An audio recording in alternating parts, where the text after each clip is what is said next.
Welcome everyone to today's live stream. Some more Planet Crafter, not yet with the update, but hopefully next week we'll have it. Hey, Xbox. See, you've already jumped in.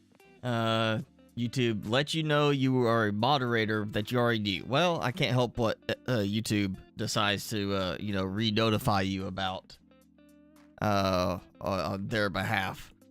But yeah, so no Planet Crafter update yet. They did, well, we had the dev notes talking about it in the development branch. Then they did a teaser for it. So you haven't seen that, you could go look. They've got a Fish and Drones update teaser, which shows the drones out, like how they're actually like coming in, which is interesting because you can see like a lot of them swinging in.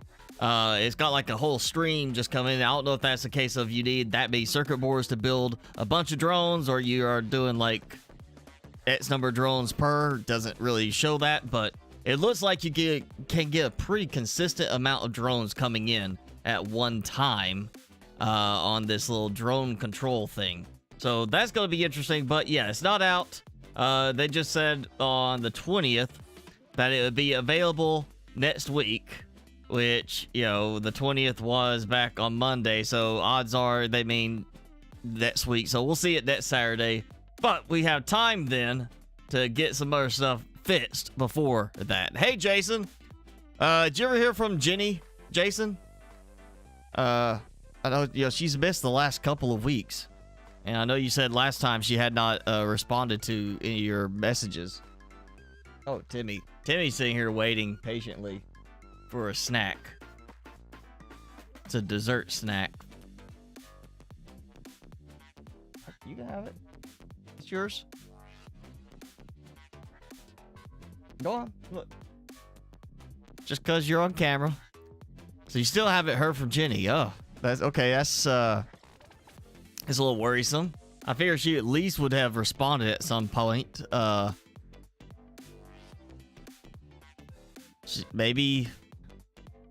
I mean, I would assume if she's just like sick, under the weather, she would, at least at some point check messages. So I hope it's not a case of she's been hospitalized or something like that.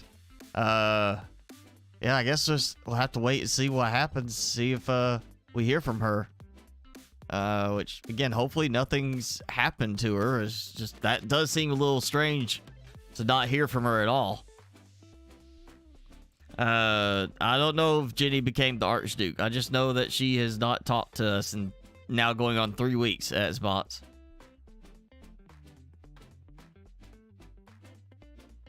Timmy's already almost done with his snack stick. Okay, so yeah. For today, because again, we still don't have the update, but it's supposed to drop next week, or they said next week. There's some stuff we need to get changed out. If you haven't done this yet in your game, good time to go ahead and get it done, because if they posted Monday, it might be this coming Monday that the update drops. So first thing is I want to overhaul all of my extractors, get them in the right spots so they're actually producing what I need. That was partially done last time with the super alloy, and I still had some in the uranium cave.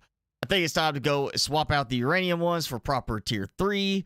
Get osmium swap, get all of them swapped for proper tier 3 ones, and then I can have the other ones, like the tier 2 that's just gonna produce generic material like iron, cobalt, and all that. Just kind of where I've got some of the tier 3s right now. She hasn't been online in 2 weeks on Steam. That's definitely, I mean, again, if she's not feeling good, she could be, under the weather, not wanting to play any. Or maybe, did her computer blow up? Maybe. I would think she'd at least have, something she could get on with, or at least be able to get on Discord and message back. That seems a little weird. Yeah, if you get in touch with her daughter, check and find out. We definitely want to know if there's something going on with her. Well, Timmy's already done with his snack. I guess that means it's time to get going. Let's dive in some Planet Crafter. And give it a moment to pick up. Hoping it picks up. There it goes. Oh. Okay. Again, first thing is I gotta overhaul my setups. So like that has been producing for the tier 3 extractors, which I don't think I'm going to need at this point that anymore anyway. And I've got tons of osmium. I'm just actually go ahead and just shut these off. And I'll just take all 3 of these with me to the osmium cave and do a swap there. Now I just want to get supplies out of the way. And I'm hoping, again, the teaser for the update doesn't really show, like, it doesn't really determine, like, hey, you're going to have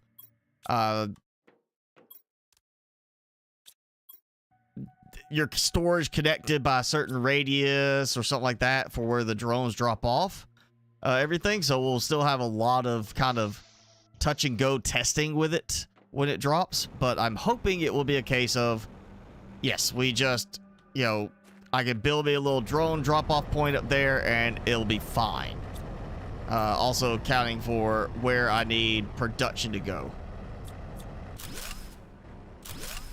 So it feels like this is going to be a pretty decent update in terms of the amount of content we're going to be able to get to play with. But I don't think it's going to be one that's going to last content-wise all the way till summer when the next big update will come out. I'll make sure I did. Yep. Okay. Make sure I'm pretty sure I didn't need loose osmium for that. So that's all of those. Same thing. I want to swap out the, well, let me think. I'm gonna leave pulsar quartz going for as long as possible. This is going to get messed up because of this breaking. I think I'm actually going to leave all this going as is. What was I doing here? I think this was the powder. Yeah. Think. Yes, the red powder. All right, so we're going to let that go. This will probably get completely retooled and just go based on algae being picked up and brought back to me. Plant Crafter is 12 FPS. I mean, I'm doing 25, 30 according to the game. Still not amazing, but I mean, it's not awful.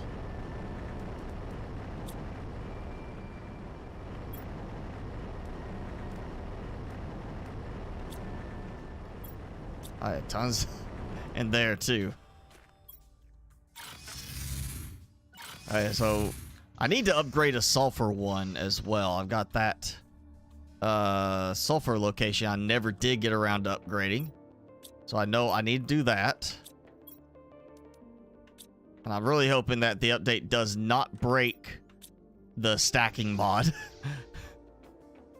I really don't want the stacking mod to break, which is why I'm thinking I also, just as a precaution for that, I want to use all the pulsar quartz I can today.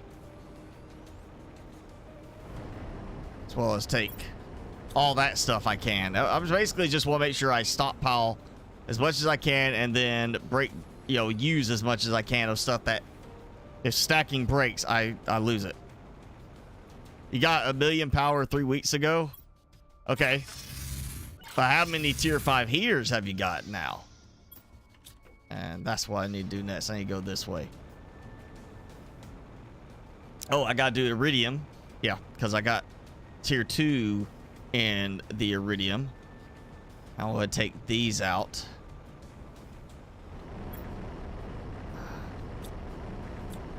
So that, or I got the aluminum. I'll have to check. I can't remember if those were upgraded or not. All right, there goes that. Oh, and that setup, as much as I do not want to build too many more tier 5 heaters right now because of the smoke effect, I may have to clear all of that out because of the stacking breaks. I don't want to lose a lot of stuff. You have 80. I have, what is it, 250 now? I got 250 on the tier 5 heaters.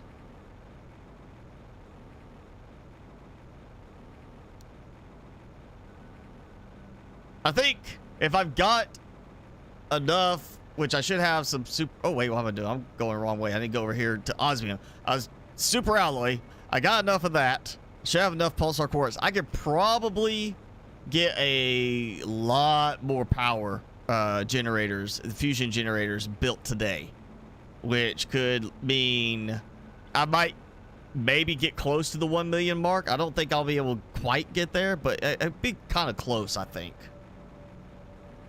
All right, and if we're gonna be... Oh, not that. Keep thinking back. Grounded, you hit B to build. I keep thinking back to that. This is the weird one that uses Q for building. All right, so that's the tier 3. We're gonna do sulfur. And with the drones, I shouldn't worry about having to have a lot of storage here. I'll grab that stuff on the way back as best I can.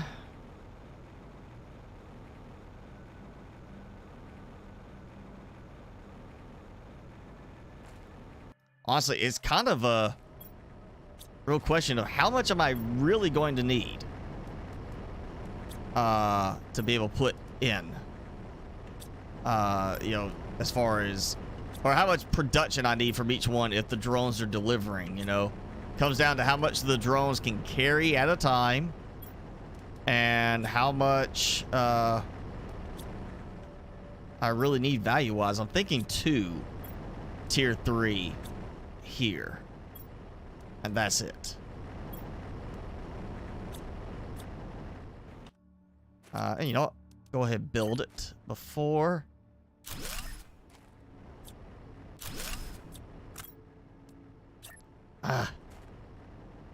Out of room. Now, I promise I'm not going to, like, destroy all that. I'm just using it for storage at the moment. Alright, so we'll do osmium. Zeolite.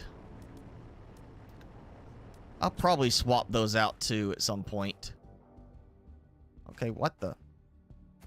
The other one placed there, that one won't place there. Literally snapped the new one to the other one, and now it's like, no, not placing.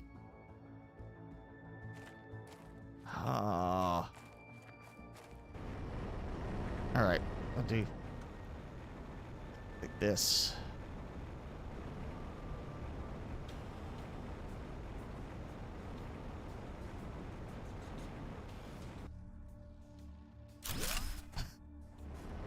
I was trying to click fast so it might build in the right spot. How did I...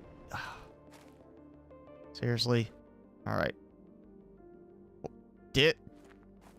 Snap. Stop the snap.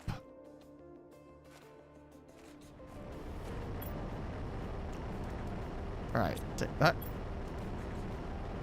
There we go. Okay. Got that out of the way. Wow. Okay, some really interesting lag there. All right, this is me clicking, trying to pick up something, like, even though there's nothing there. I mean, it's me trying to click and pick something up right here. And it is dropping my frame rate like crazy. Wow. Yeah, that's just me clicking like if it was a bunch of super alloy or something on the ground. And I'm trying to pick it up. That's what's happening when I click. That's a new bug.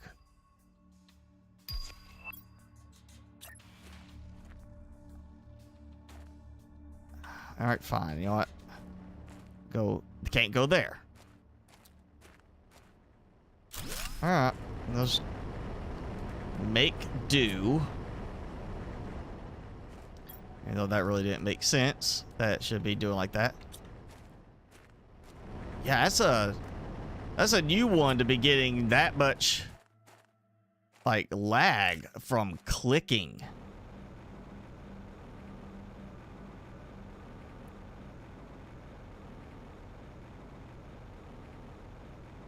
No answer from a kid either.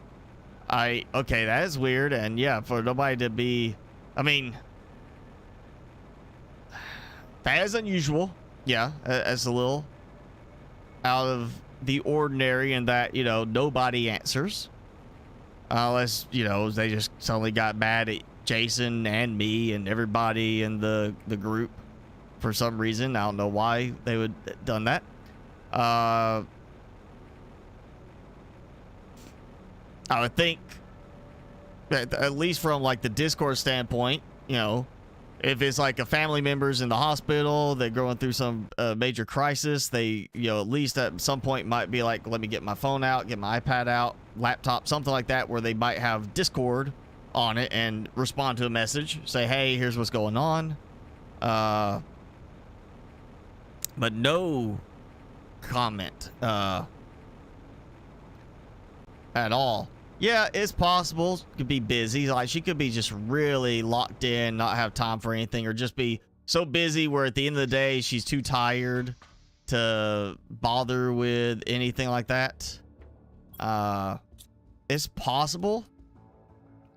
I don't, Jenny, I don't think that would be her situation, though. I don't think would be something she would be doing, though. I think she would be at least, you know, one day a week get on and respond kind of thing. That surprises me that she's not responding. That makes me think more unfortunate stuff. God, I'm getting some major lag spikes in places that I normally am not getting them.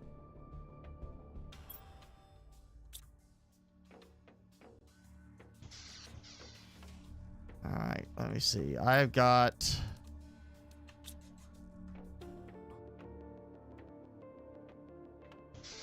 I got sulfur taken care of, at least one. I don't think I'm gonna need that much sulfur. Well, I think now I want to go back to the sulfur area. Actually, I'll probably grab some food to go. I'll go back to get sulfur supplies, build another tier 3 over there for sulfur, just in case. Might as well make, you know, use of the supplies I have. Do this. I got, I think, plenty of rare larvae right now. I also need to check on my larva stuff again today, because if that does break the stacking, I mean, I still have stuff set up, but it's also a case of if the auto sequence DNA thing breaks, oof. I really hope it doesn't. The auto sequence DNA thing breaks, that's gonna really impact my automated get to 200 gold larva setup. All right, now this should have practically nothing here except for, come on. Let me, okay, good. So I can take, well, I'm not gonna take, actually, yeah, let me take this one out.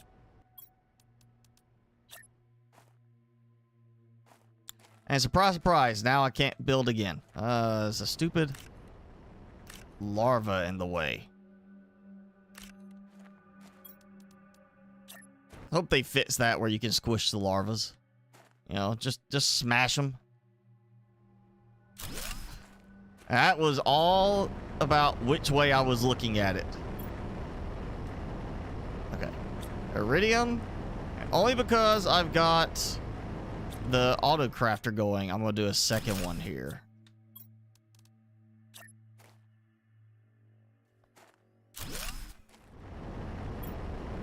To keep that going, because that way I could, I guess technically the easier way would be, hey, go pick up the iridium rod, and I just deconstruct the iridium rods when I need supplies. Sons of the Forest. Yes, I got it. I've already done the first bit of footage for this week. I'm actually going to try to pop out 3 videos this week with it. Since I did perfect timing wrap up Grounded for now. Ooh, osmium rod. I just need an osmium rod. Well, I got some osmium rods back here. It can make more. But yeah, I'm gonna try to get out 3 videos for Sons of the Forest this week. So I've already got the first bit of recording. I gotta get wrapped up on edits and then start trying to crank out the next recording and get going on the edit for that, because yeah, this will be a lot of work coming this week for me to try to get back on that same pace that I used to be able to do. But I'm gonna try to get 3 videos out this week for it and see if I can get to a sustainable 3 video week pace again. I just got so much other stuff going on too. It's hard to guarantee that week to week, but I think I'm gonna try to get that going. And I actually was trying to take the opportunity to switch everything over to DaVinci Resolve, and oh man, the learning curve difference between Adobe Premiere and DaVinci Resolve is crazy. And there's some bugs that are right now known bugs with DaVinci Resolve that are causing me problems because I can't get certain stuff to translate over and how I do it in Premiere to DaVinci. It's acting up really bad, and I'm not able to get it to do everything I need it to do. All right. Somehow I got extras on those. All right, that's enough of that. I'll get this out, and then I can get the osmium stash there, and I'll check the zeolite ones. I'm assuming the tier 3 still, if they do anything, they're going to take the selector out and just make it where tier 3 will harvest just the 1 item for that location.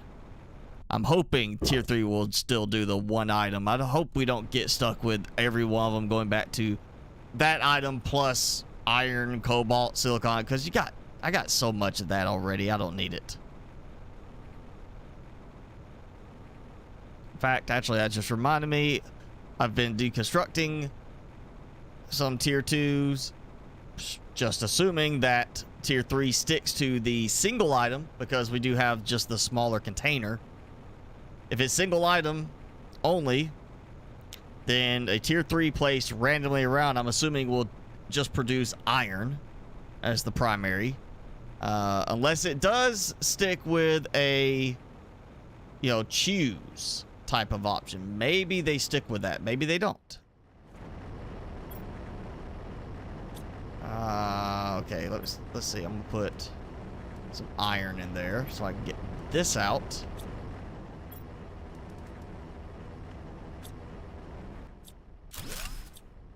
Okay, now tier, wait, no, not tier, oh wait, I take that. It's got, oh, well, it's got the wheel there. Can I do a setting like to turn it off without having to do this? Sometimes you do just want like an older one on there. Okay, there goes that. I think I already got this. Yep, that's cleared out. Actually, I'll just go ahead and do it on this side because that auto crafter will come out. Well, never mind. I'll do it here, and if I need it, I'll put a 3rd one in there at some point.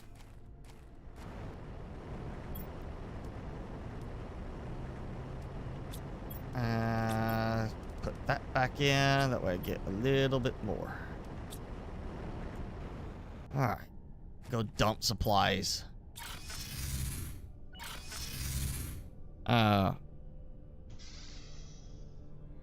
You want a hospital-themed restaurant. I'm not sure why anybody would want to go to a restaurant where, you get served hospital food.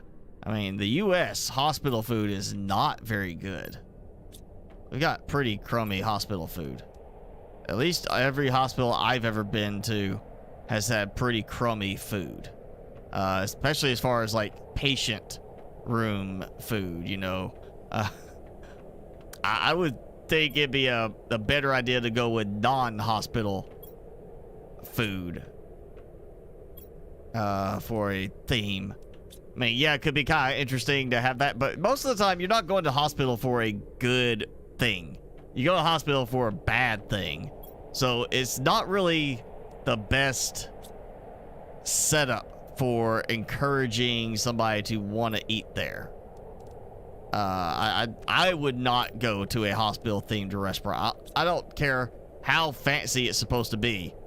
I'd be like, I don't want to go to the hospital. You know, it's that kind of thing. You don't want to go to the hospital. Nobody wants to go to the hospital because it usually means something bad. And that's just going to have that wrong connection there mentally for people to be like, yeah, I really don't want to go there because it's not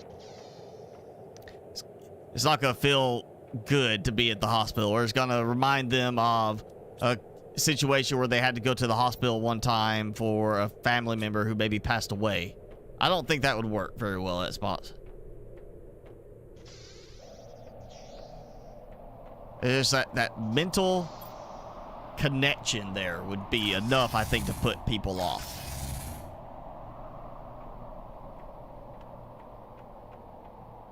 I mean, it might be a case they might have a certain number of people that would be okay with it. Like, yeah, I'll go there because it's gourmet and it's got an interesting theme, and maybe they have like some top chef, you know, that is running it, and it's like a big deal for that reason.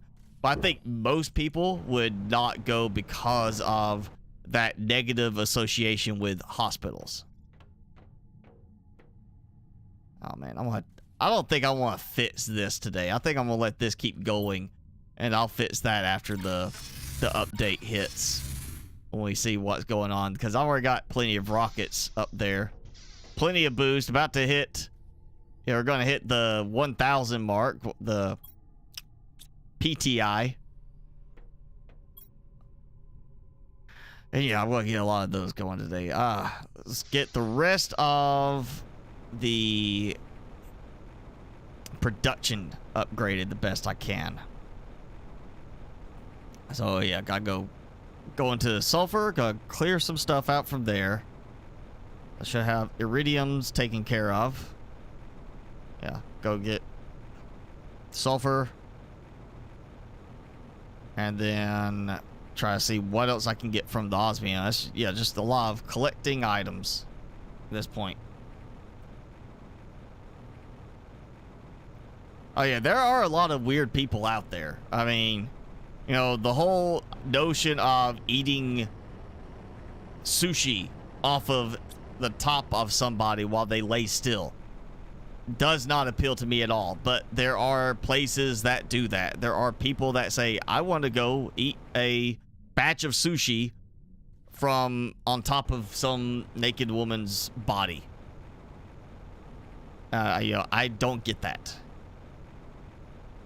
That is not one I would be going to check out. Okay, those are full. That's good enough for now.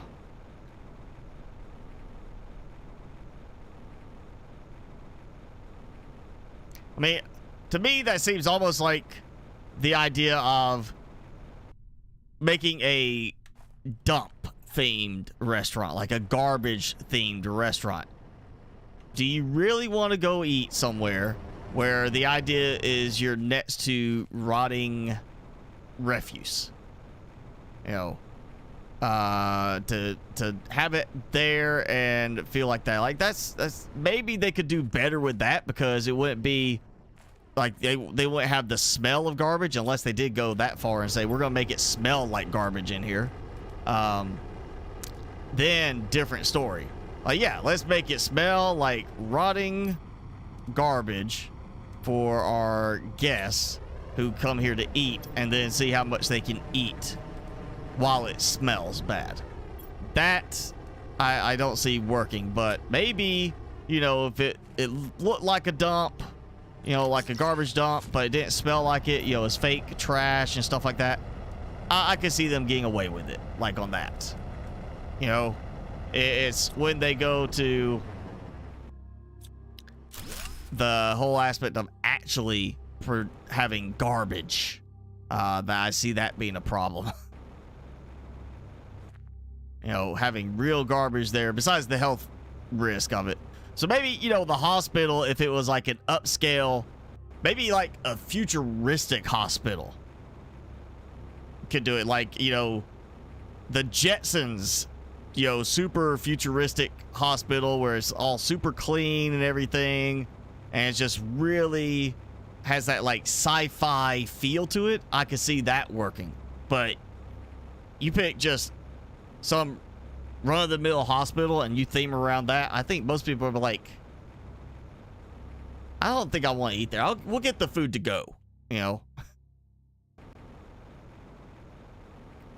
Hey, Random.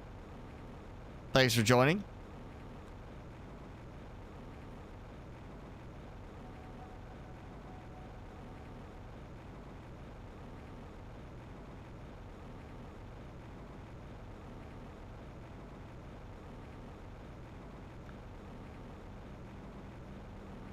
All right.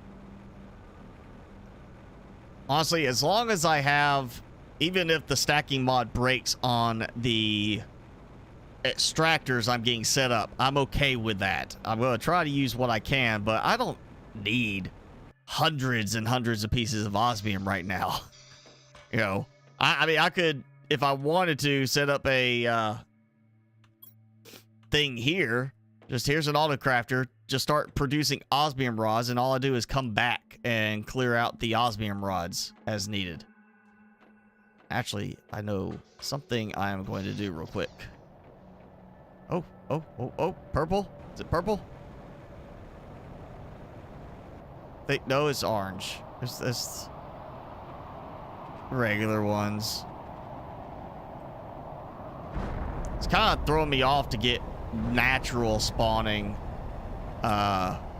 storms now. So used to not having storms anymore because I'm always launching rockets and disrupting the natural spawning process. Why is it? Okay, seriously, they need to fix that in this next update. Or if you look at the ground the wrong way, it won't place down. Okay. So this should cover, hopefully, the generic supplies for everything. And then it just comes down to the other stuff. This is going to be such an overhaul.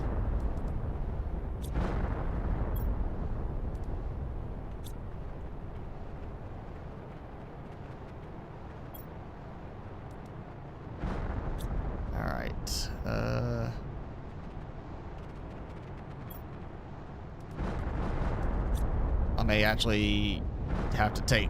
Oh, yeah, I'm going to have to use some of that. So...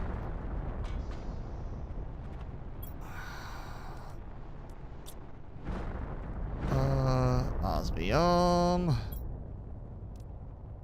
Try to get... where I'm not having the stutters, hopefully. Maybe this update will optimize a couple of things too, that it's no longer so jittery at times. Maybe. I don't think they're going to get that much tweaking done with it, but it you know, I could hope for it. Maybe at the least I'm spreading out my extractors now because I've got to put them back in the specific locations. That will help because then I don't have to worry about them being so tightly packed. I probably don't even need as many extractors anymore because once the drones hit, everything's going to kind of move around the right way, or you'll get relocated. It's not going to require these weird little pocket setups for stuff to work anymore. Okay. Load up as much as I can. And I want to do a lot of layering on that build. It's gonna burn through all the iron because I should have enough, you know, platform for everything I'm gonna build. I'm gonna get all this done, and let's see how much I got here. Probably almost full, so that's gonna be another big round right there.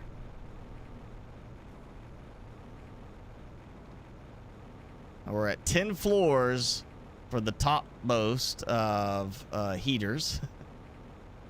I can't remember what number I got to past that. Yeah, I'm ready for signs, little display banners.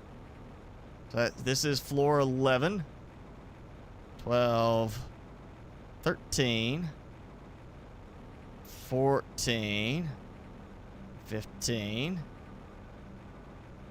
16, 17, 18, 19. So we're going to finish 19. That's 20. Works for me.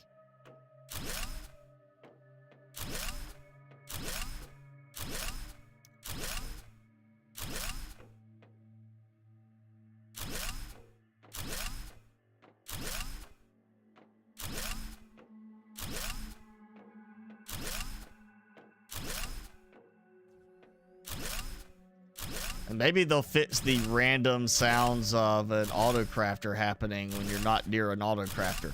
Because I just heard one. Alright, so I got 10 floors. This is number 19. That'll be 20. So if I do nothing else but fill up these floors with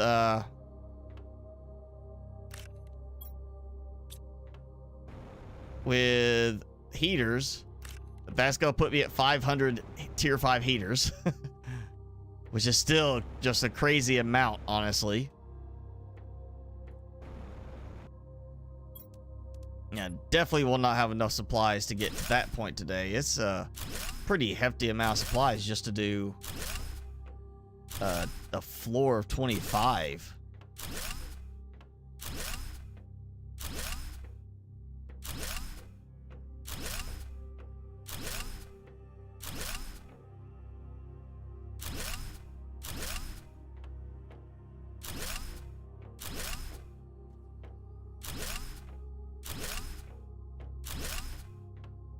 So, Jason, did you get Sons of the Forest yet?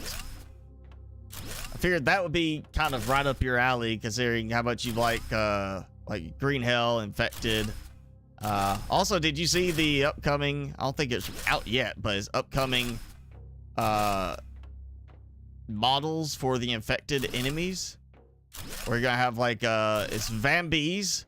They're gonna look like a zombie vampire. You're gonna have ones that look kind of like a werewolf mix, and then you're gonna have some that look like zombie werewolves. I think it's like 3 races kind of thing where they're like mixture between them. But definitely finally getting nicely updated models for the enemies in that. About time. That was definitely something holding the game back a bit, was just the very generic look of the enemies. Still not enough for me to want to jump back into it yet. Because of some of the changes that just broke my game save. Where I've got trees through my base now. And I'm still not a fan of the, you know, rotating, you know, attack, raid type thing where it's, you know, oh, Magic Moon. That's why I don't play, among other reasons, 7 Days to Die. I don't like the whole the Magic Moon that gives them special powers and makes them coordinate an attack.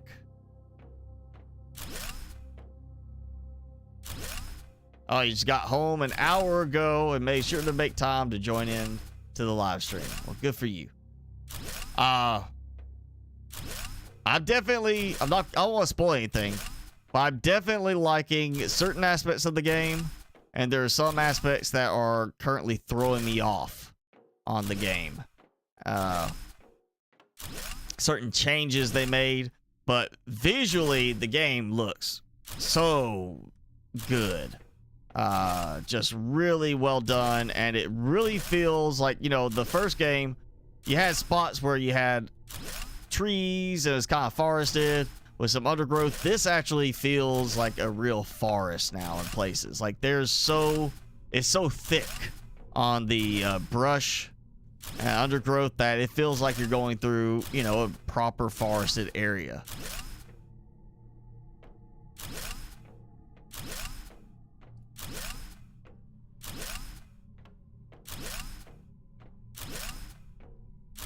Gotta keep an eye on it. We're getting close to the 1,000 mark. About to upscale.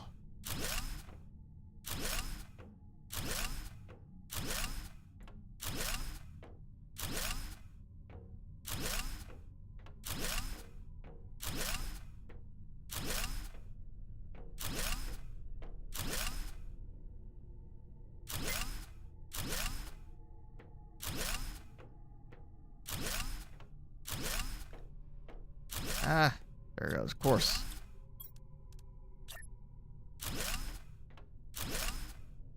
Extra tiny bit of delay, it makes it snap the wrong way.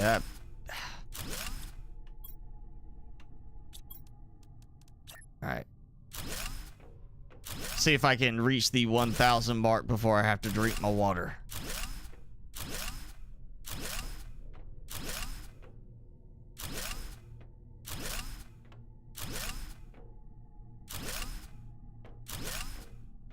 So this was floor 20, right? I started on finishing up 19. This is 20.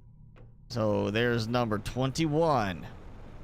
I don't think I'm gonna be able to make it without drinking some water before I hit the 1,000 mark, but go as long as I can. And what a view! Now, no steam, smoke clouds in the way, so it's a great view up here. Rest of the time, it's all cloudy and, you know, can't see anything. Alright, there you go. Got the water. And, I really should have brought an extra bottle. Because I'll need a bottle after the next trip down to restock supplies.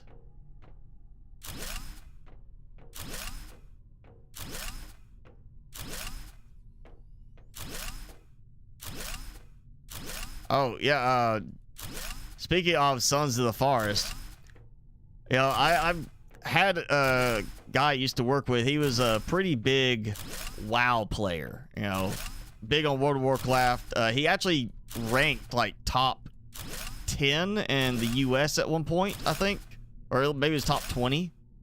You know, just really big. And they had one expansion come out. He asked for 2 days off from work because he was going to stream for like the whole first 24 hours, or maybe he did 48 hours straight of playing it, like power leveling all the way up with the new character class to get all the way up to the new level cap. As much as I was excited for Sons of the Forest, I can't justify taking like a day off from work because, like, oh hey, this game's coming out, I want to get started on it early. And yeah, I guarantee there was people who did that.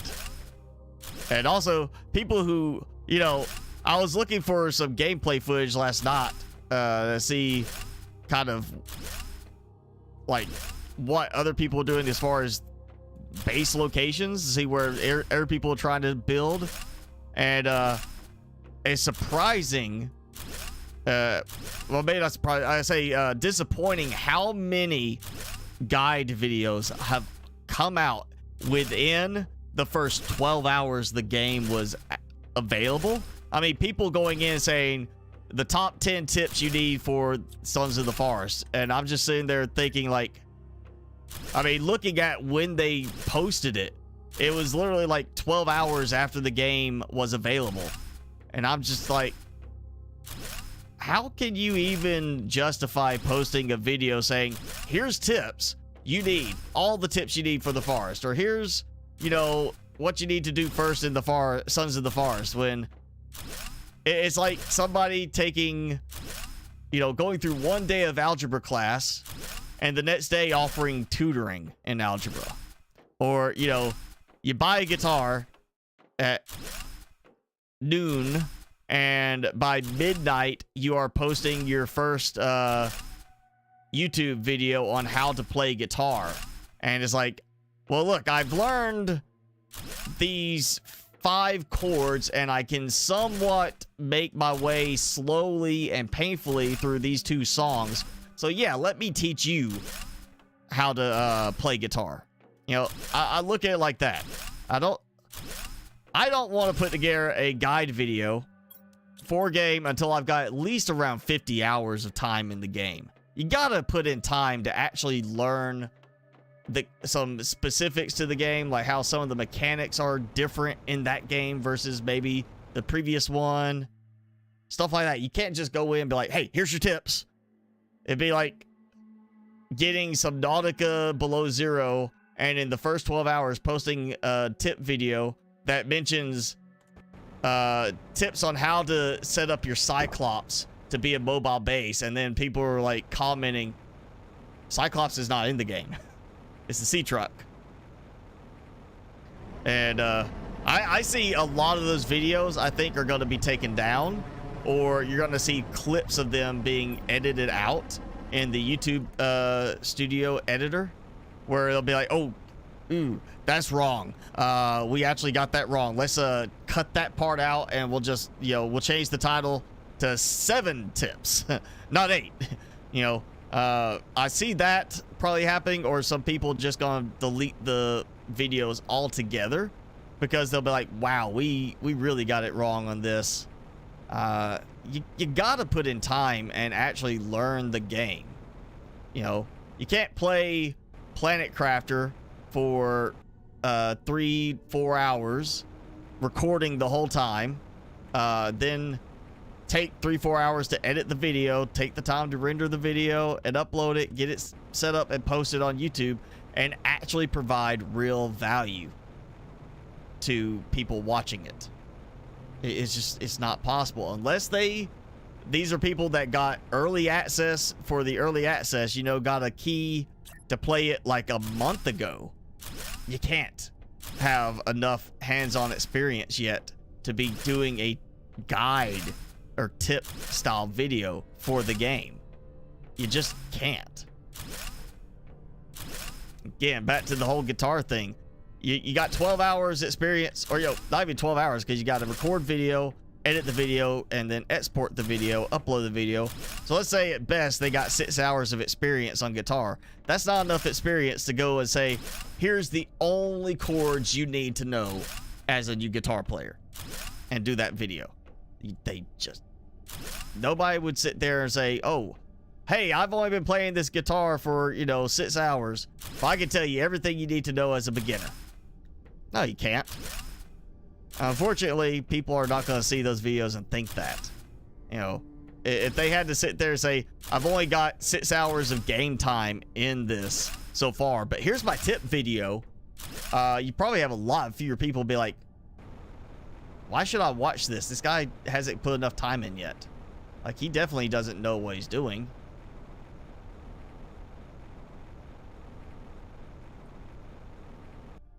Let me check my count. I feel like that level is a little too short. Nope, it's right. Okay.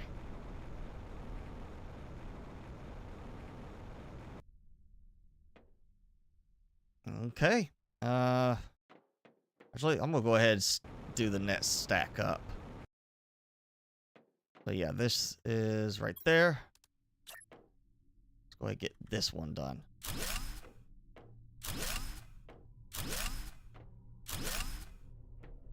And we're at 1.01 PTI. And now I lost count saying that.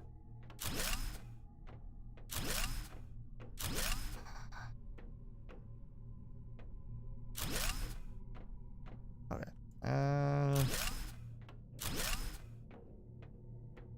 Yes. There we go. Okay.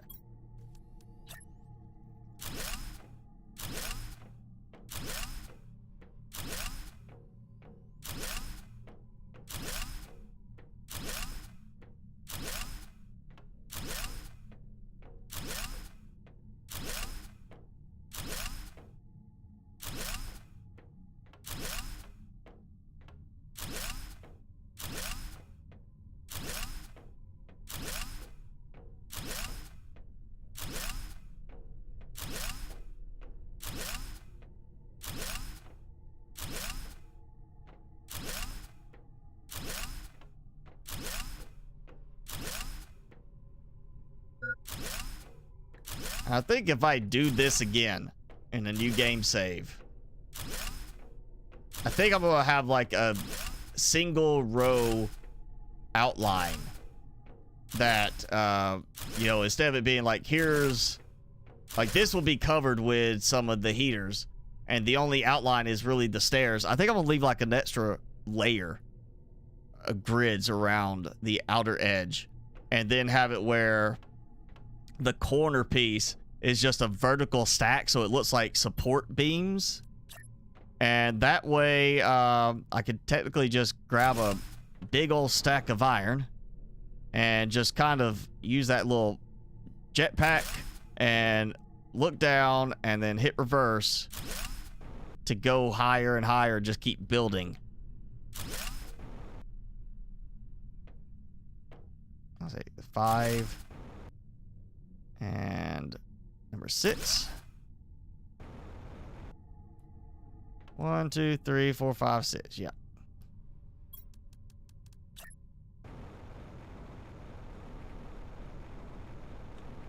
Oh, let me use my little fly mode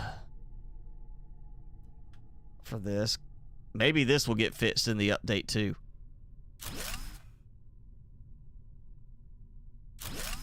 You always gotta look to see if the frontmost feet are crossing into the grid, the foundation grid. If they're not embedded into the grid, it's not snapped to the grid. Like that was not snapped. Yeah, that is not snapped across the lining of the grid. But when you get it to snap like that, it's actually snapping to the foundation. Otherwise, it's going to be floating above the foundation when you place it. And hopefully, they disable that with this update.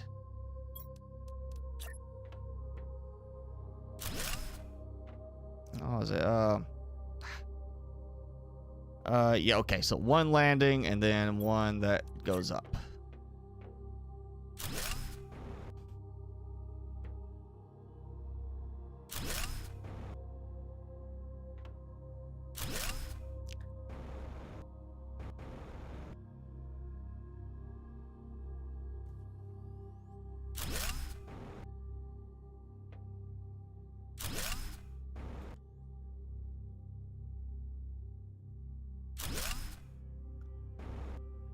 Okay, that's 6. Yep, that should be right. It should be one step there, and then the extra step out. Right.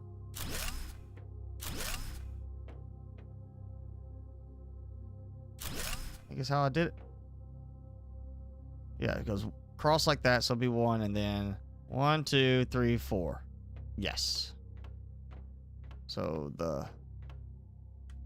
land. Oh, that. Whoa. Check. So, yeah, landing spot 2, 3, 4. Let's see. 1, 2. Stop falling.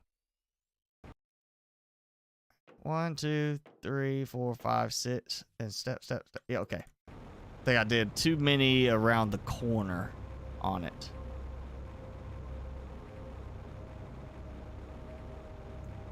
Yeah, top landing 1, 2, 3, 4, because that's gonna come that way. So it'd be, oh, in that stutter. Landing 1, 2, 3, and again that feels off somehow. I'm not sure why, but it feels like I'm wrong on something there.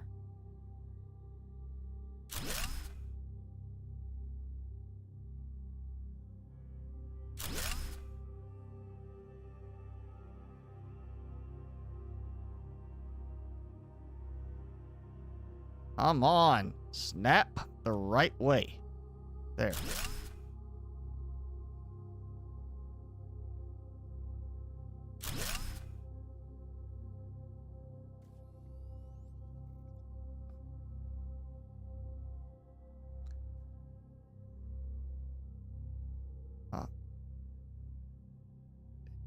Yes, please, devs, fix this with this update. I mean, that is just ridiculously unnecessary. Okay. So, landing 1, 2, 3. Okay. Yeah. Landing, including the landing, it's 4 across. That's what's throwing me off. I did go too far. Landing 1, 2, 3. And that one. And this should go up.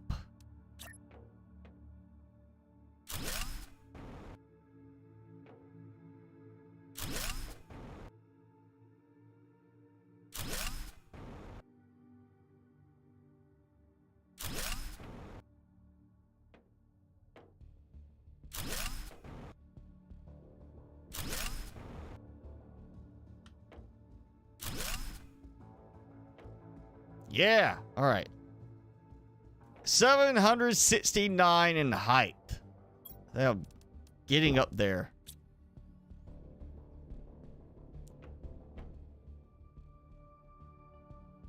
That's what, 20 floors, 21 floors done?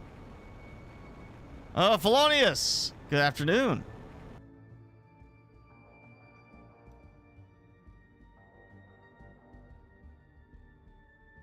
Yeah, look at all of those floors still to be loaded up with heaters. All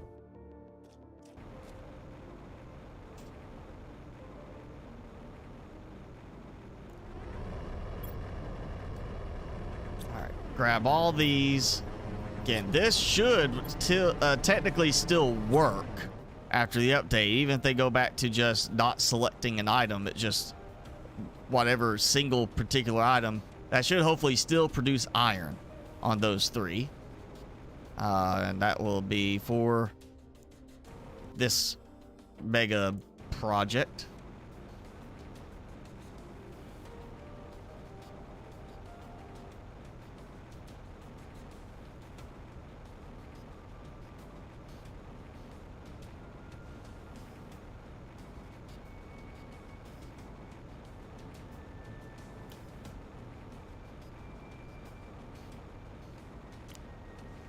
Kind of disappointing now. I'm looking at my terraformation index, and it was going so fast before. Now it's going super slow.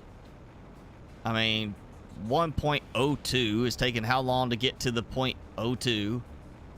Taking a while to get to 0.03. It's actually disappointing that now it's so much slower.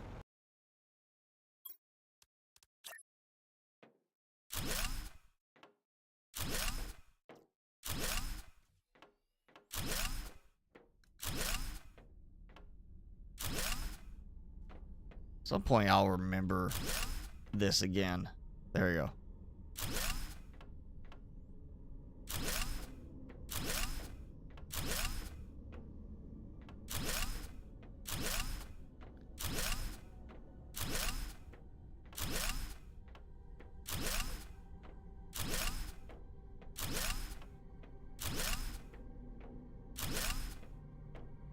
Yes. There you go.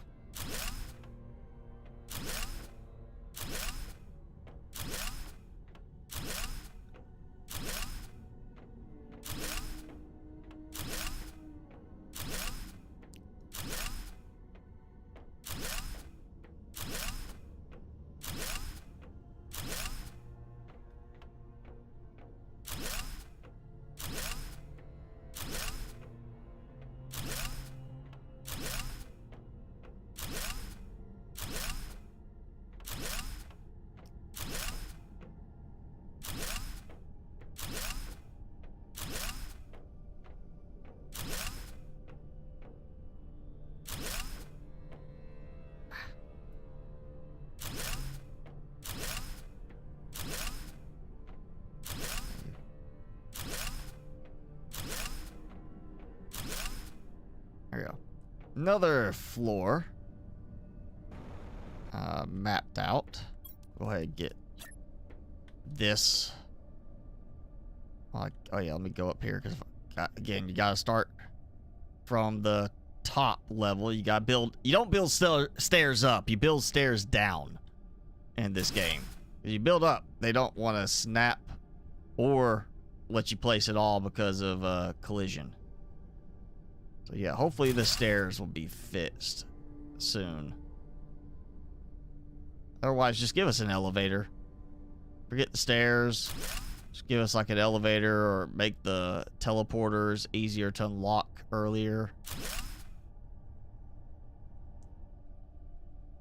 Maybe a proper jetpack that can actually fly up into the air better than just hovering above a certain height.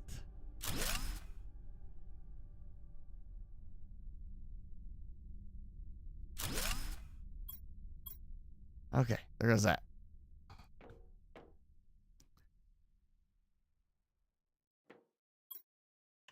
Still plenty.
Look at the view.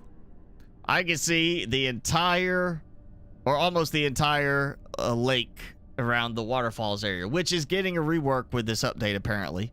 That might just mean some new texturing, like plant life, something like that coming in once you build or you get to a certain terraformation index. I think I actually can see one of the little outposts down there. I can see my outpost there. Outpost there, and that must be one of my outposts there, my O2 outpost when I needed it. I see some of my rocket production over there. Yeah, I'm that high up. And still not done.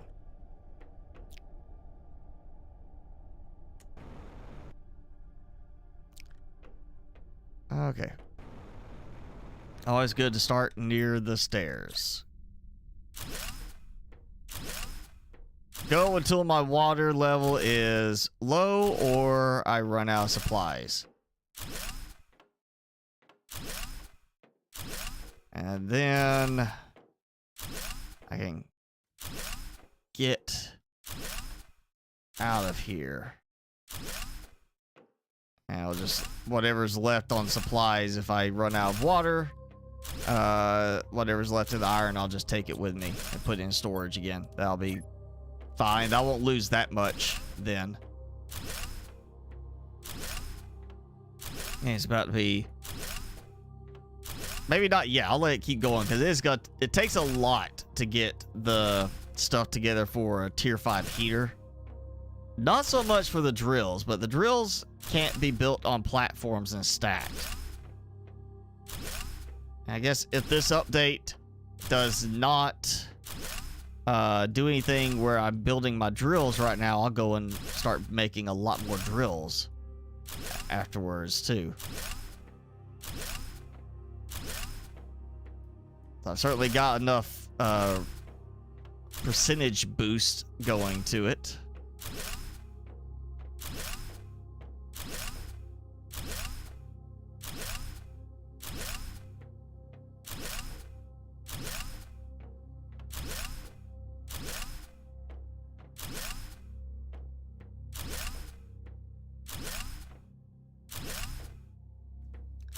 You know, I'm just now thinking, I've got enough floors that if I could build the heaters, I could get to 500 tier 5 heaters. I wonder how bad that's going to affect my frame rate. More importantly, how bad would my frame rate be, or how bad would the pillar of smoke, fog, steam look? How bad would that be if I got to like 1,000 tier 5 heaters?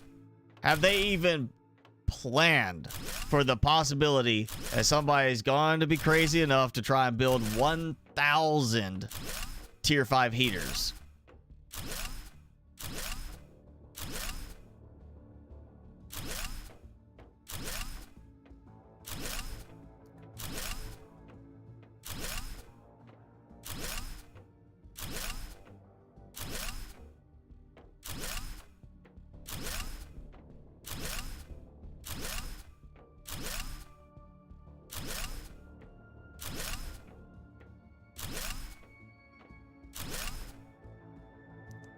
Selective gravity. Well, that's, you know, I'm using the it's an advanced mode mod for the game because it has a flight mode, which works really well when I needed to take like nice looking pictures for video thumbnails. It also gives you some other capabilities. I just want to use it for the flight mode, especially now that it's necessary just to get the stairs to place right. But I've gone high enough, I've broken the physics of the game in terms of the jetpack. You know, the jetpack only boosts like a certain height off the ground. Like, I think of it being like one of those little water jet stream jetpacks you see people have used where they can like go and fly over water by ejecting water out to fly above water from the pressure. You know, the force of that jet stream, kind of like, you know, you take two hoses off a fire truck and you're sitting there one on each arm using that to fly around above water. It only goes so high, but once you get past a certain point, it seems like the play field changes. Like, water has a distinct barrier between it and above water, and you can't pick up something through water, which hopefully they're gonna fix. And it seems like there's a certain barrier point where it does the same thing above that, where it's like it's not so much picking up, but it is a barrier that it acts like you're walking on solid ground. And like, now I do this and I fall, yeah, I'm gonna fall, but I also have a spot where I can walk off my base. As long as I'm looking straight ahead or up, my jetpack can stay above, you know, stay indefinitely in that area or that height level, despite the fact that it's supposed to fall down.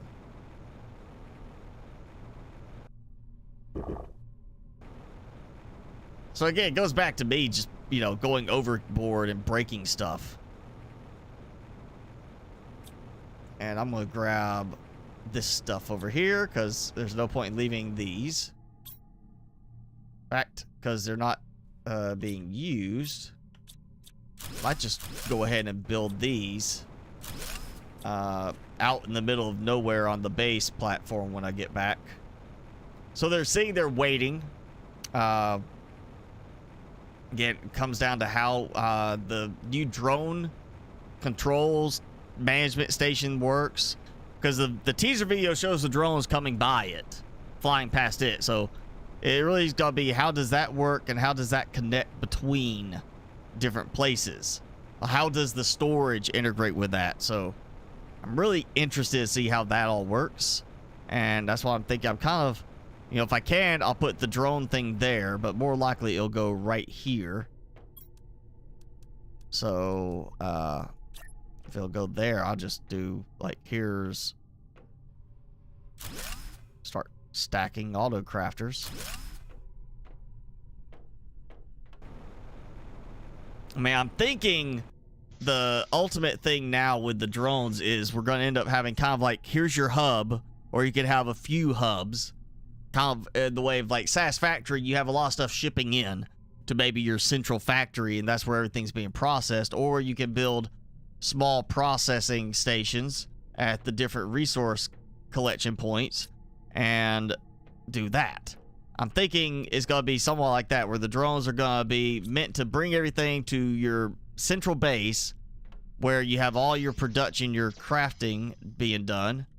And then from there, it can be shipped out to other places as needed. And maybe if like, oh, well, this auto crafter's here producing this, but I need that way down here at this other end, it will handle that to transport it. Again, it goes back to also, how does that work between your storage? Like, do they just, will the drones just go up to a locker and put stuff in? Or do they have to be, does the locker have to be within a certain range of the drop-off point? Don't know. We'll find out when that update hits. But I'm kind of planning around the idea of multiple options there. So one or the other, you know, whatever it is, I should hopefully be ready for that. I'm gonna actually leave the super alloy in the cave, and I'm just gonna go here. So let's see. That's click. All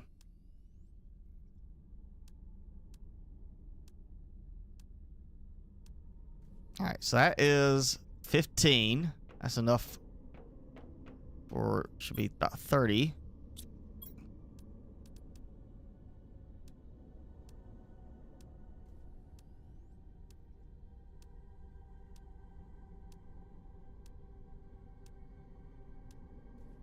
This feels about like when I'm trying to click and build a lot of rockets. It's lagging just from me clicking. Or it was earlier in the osmium area. It's not lagging now if I'm like clicking like randomly. It's just getting that lag from the auto crafters.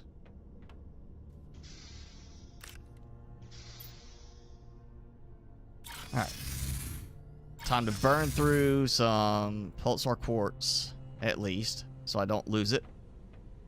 Whole bunch of butterflies have been produced. See how that's doing. 9 more. 9 more gold. Come back and take care of that in a moment.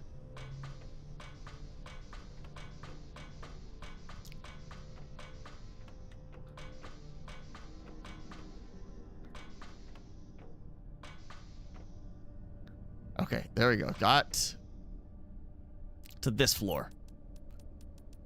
And I was, what, 500? That's where I got to. I got a total of 500 fusion reactors. So we're now going above.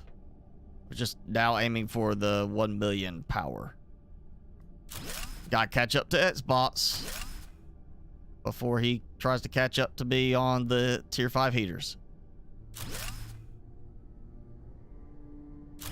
Which, to be fair, I'm not playing this but during the live streams now, for the most part. Alright. Nice little bunch there.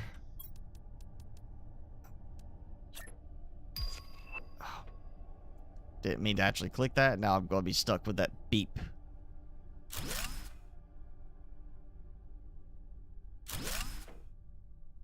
Oh, welcome back, Xbox. We'll trust that you didn't hear my challenge there.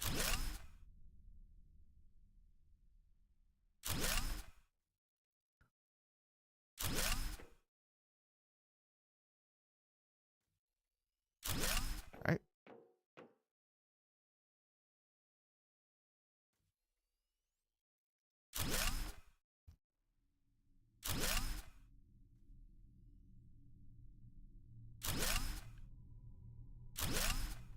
A lot of fusion reactors.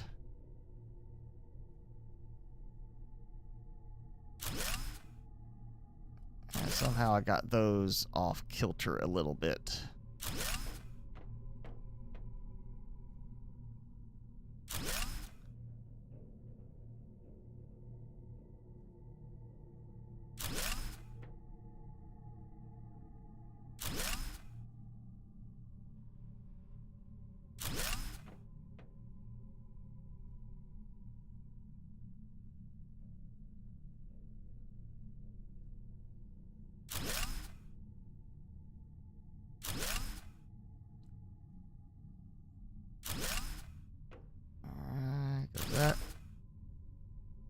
There we go. Sanchez! Hey! Thanks for joining. And we got everybody else. Everybody's showing up now, except we still haven't heard from Jenny.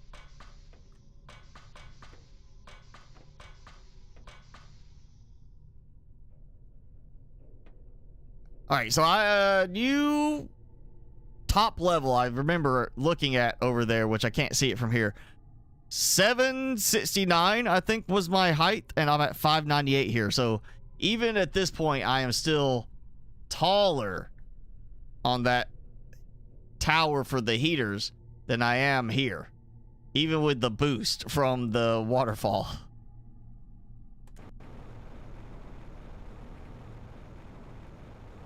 And there goes the tree lag.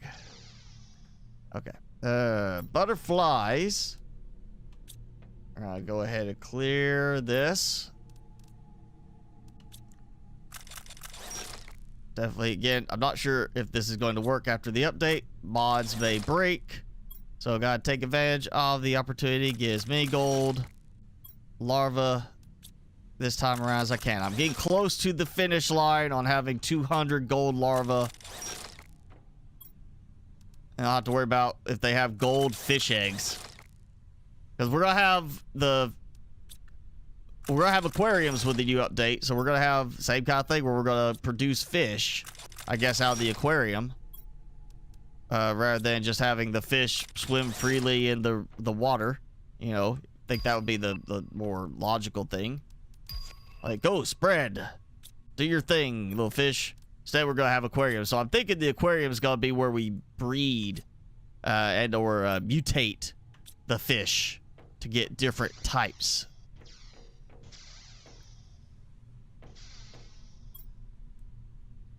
Right, that was one batch. And actually, we'll go ahead and grab my food. I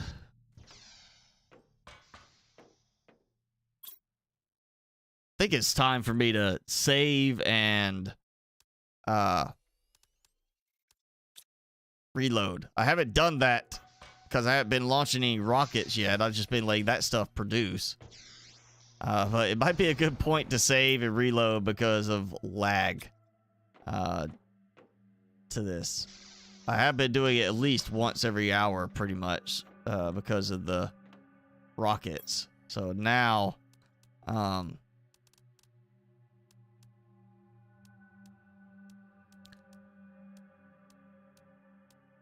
I'll just go ahead and get all this. Yep, that's it. Get this all going.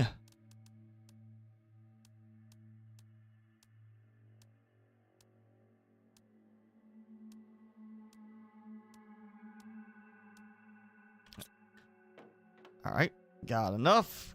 Got everything I need. Teleport. And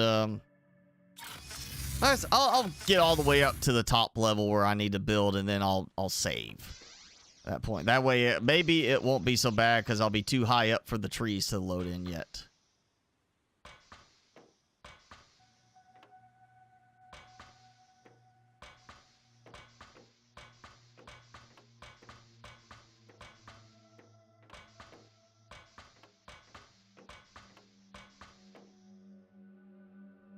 All right.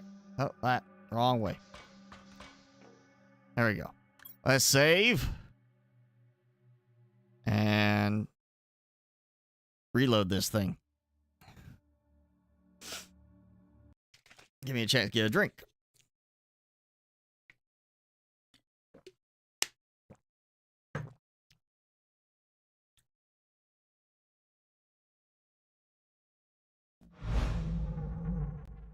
Take a, oh, can't even see him. He's so laid back on the edge. He's stressed out. He's right up on the camera. Just like, stressed out. Let's see. Let's look. Let's see. Like, yeah, there you go. Like that. There's Timmy. He's just like, oh.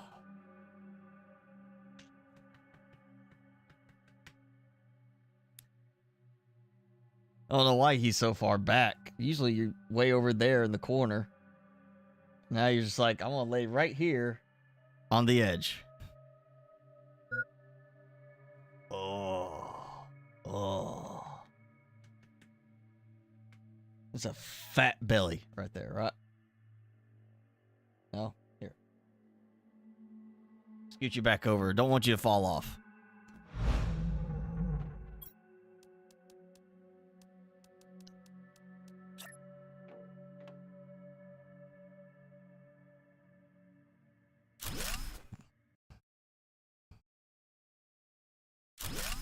Tiny little gap where I can get it to fit sometimes. Again, I am so ready for like a snap builder type thing where we have a more fine-tuned snapping type option. Oh, well, all right. I can do this without it being a problem. I can come back and put the windows in after this. So I'm gonna need to bring supplies back for some window dressing.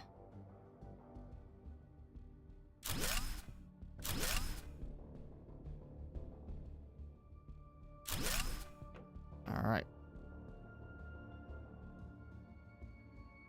Let's get through this set of reactors.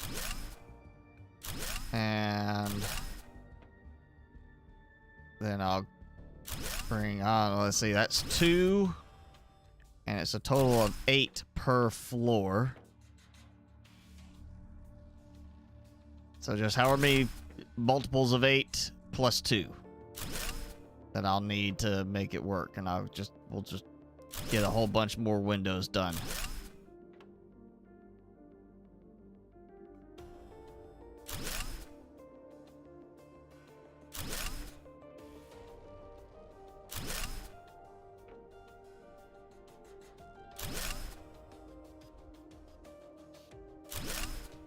And I pushed it way too far in one direction.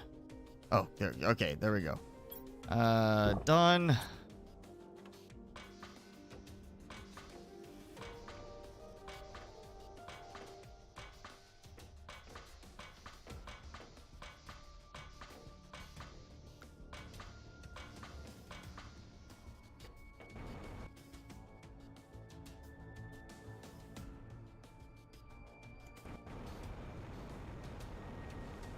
Okay.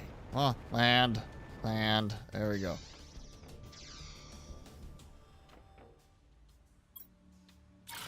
So, yeah, I counted enough for at least, I mean, there's at least 10 floors. So, that's 80 iron, 80 cobalt.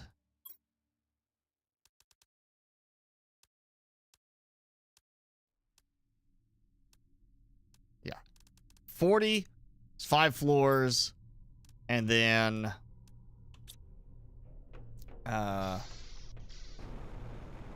the extra 2 to make up for that floor. So this will get me finish that floor, 5 more floors after that. More than enough to cover the available pulsar quartz I have.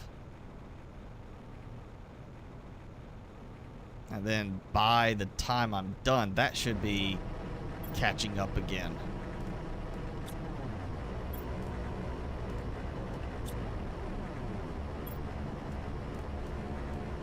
So I take all that. So let me double check. This should The, like, yeah, that's still building. That's still building. Yes, okay, so that stuff does take quite a while for it to process.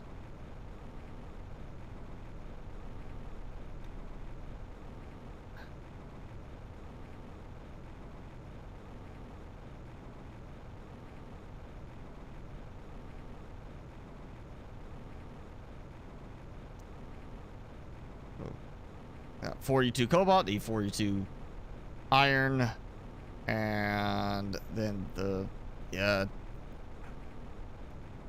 Ooh, that's gonna cut me down a bit, I think, on the.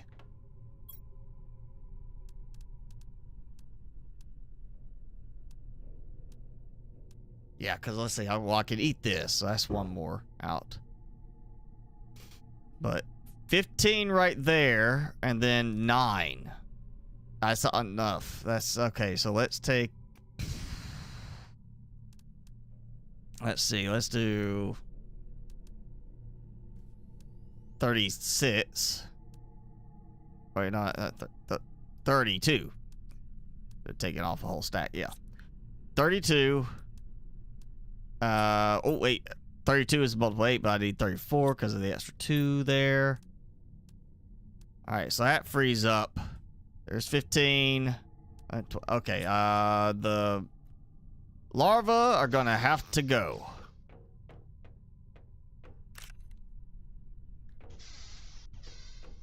Dump these for now. There. So that's still a few more floors and enough to get, I think,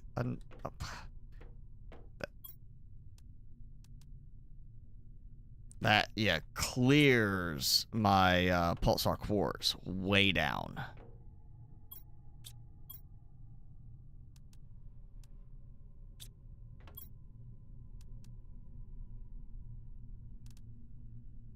Boom. There we go.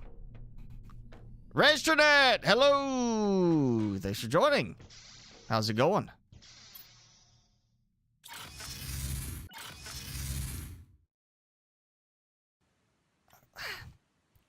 I really hope they, well, not counting on people to not need as many auto crafters after this update, but I really hope they fix the whole auto crafters all firing at the exact same time, and just that's adding so much more processing requirement to everything.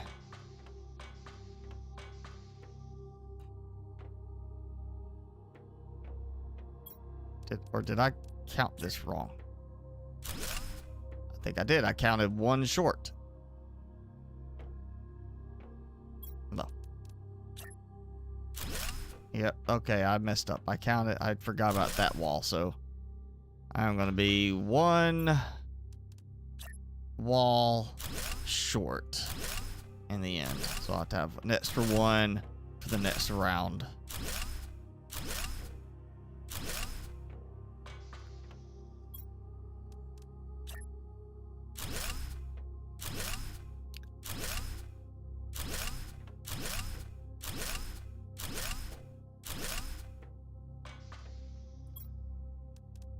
I might just go back to the generic production spots and try to grab as much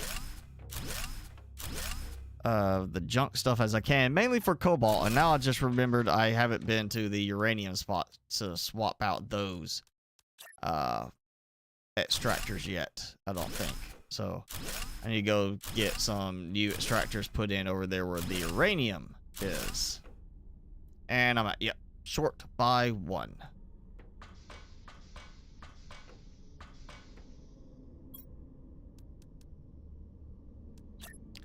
Well, after this, I'll go snag what pulsar quartz I have, put it in storage, and get to work on the uranium.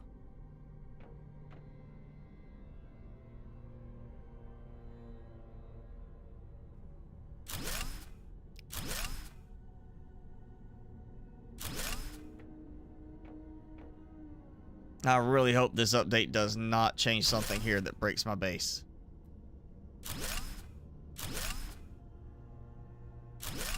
In worst case, I just have to redo some things and build a little taller.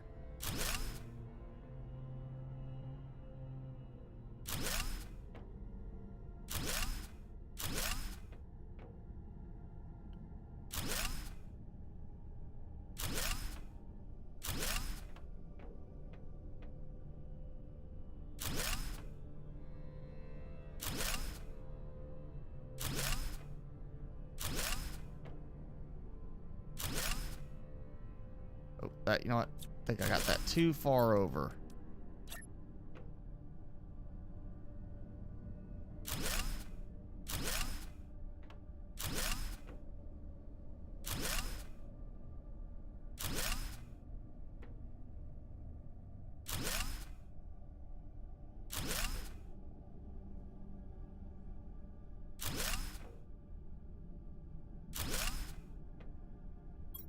And completely empty. I'll just climb down this time.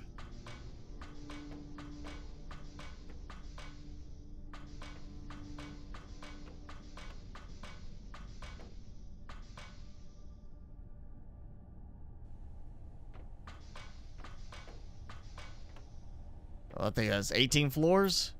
I just went down. All right, take those. That gives me something to swap out to. All right. We'll do that first. Or, well, think. I want to use the pulsar quartz all the way up until the update hits. I want that setup just keep going. So where else was I? I had somewhere. I know I got all the ones over on the rocket side. I'm going to keep using them till the update drops and breaks it. So I guess I'll just make a couple new ones. I need to check the oh, how did I get an extra one there? I thought it only brought the did I bring I had 11, but I thought I only brought the stack of 10.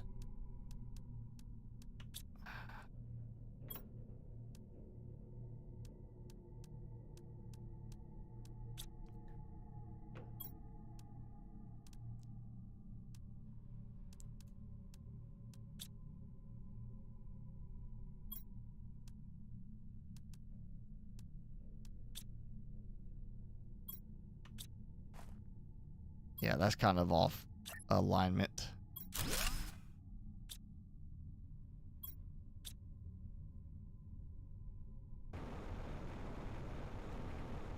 So that leaves this row here and then that row. So I am getting close. A lot of gold butterflies there.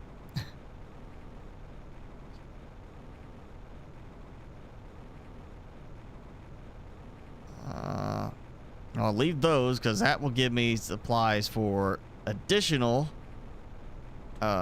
super alloy production. Or not, that will give me the extra I need for doing more ore extractors, which is going to be me taking those two in a moment to swap out with uranium. And I'm going to check the aluminum. I think I did swap the aluminum out.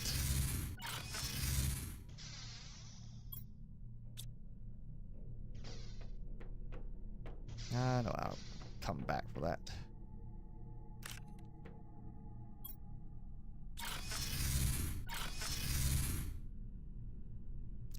Yeah, and I'm still... Let's look at the larva part of this. I'm still wondering about the common larva, because you do need common larva for certain things to be produced. And there's no way to mass produce a common larva. Like, you're not sitting there using them like some recipe to make them.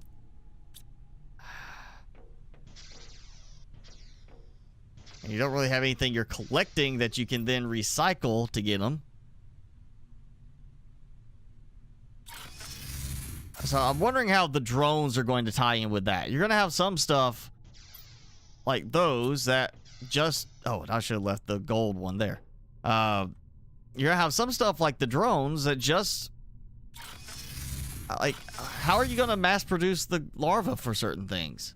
You're still going to be relying, I guess, on the autocrafters having a larva spawn in proximity to one of them in order to be used, or you're still going to be going out manually collecting them. I'm really hoping we get some kind of incubator type thing that lets us produce them on like way like tree bark gets produced. You have like 2 stacks, or 2 spots, so it's like 2 at a time technically, that you can produce. That would be useful for again an auto crafter to use when it's making what is like mutagen tier 2, I think is what uses that. And oh, I need to come and fix these. All right, I'll do those next.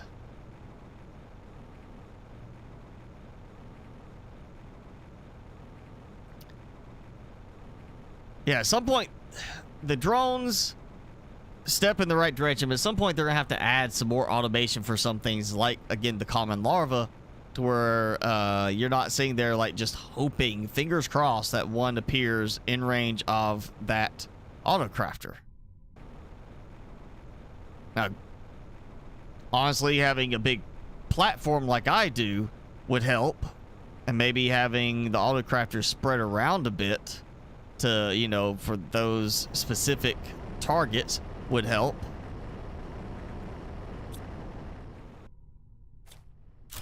Take that out.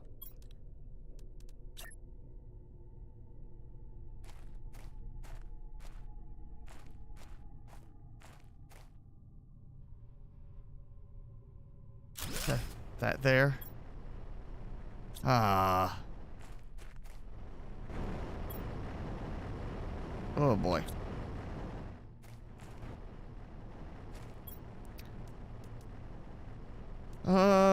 We'll take that, that.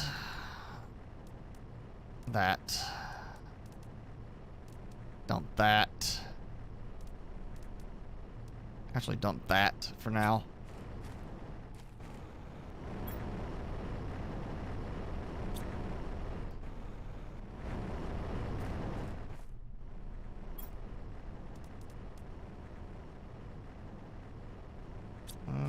Oh, yeah, might help if I actually tell it what to harvest, too.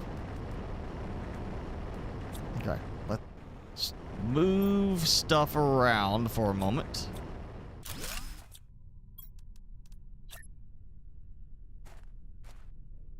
I'm gonna... Just in case it does kind of... I need more. I'm gonna, try to add as much room as I can for in here for more of them. Yeah, that works. It's fine. It was all junky stuff anyway. There we go. Both upgraded. That, I want to say, leaves the aluminum ones I just passed, which I don't think I need 3 of those going, really just 2 if I'm getting, if the tier 3 does stay single item production, then I only really need 2 of them. And then that leaves the only other tier 2s that are in place to harvest a specific item are zeolite. Everything else is converted to tier 3 in the appropriate place. So I just need to upgrade my zeolite and hope that they also upgrade the performance of the butterflies.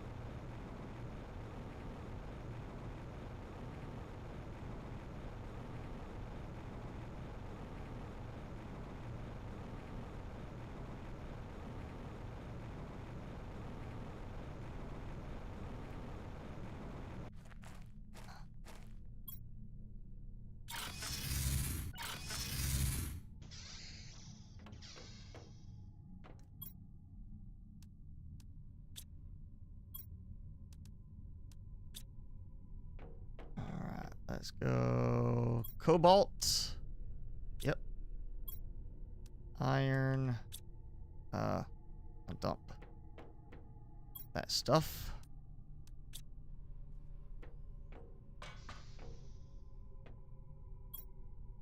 I'll just dump that.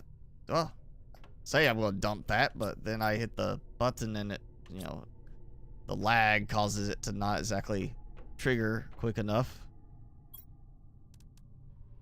Okay. All done.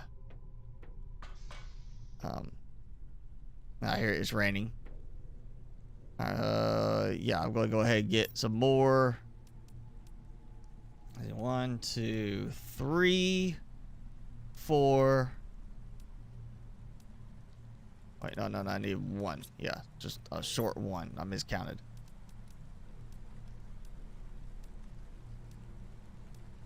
Okay, that'll get at least some more windows done.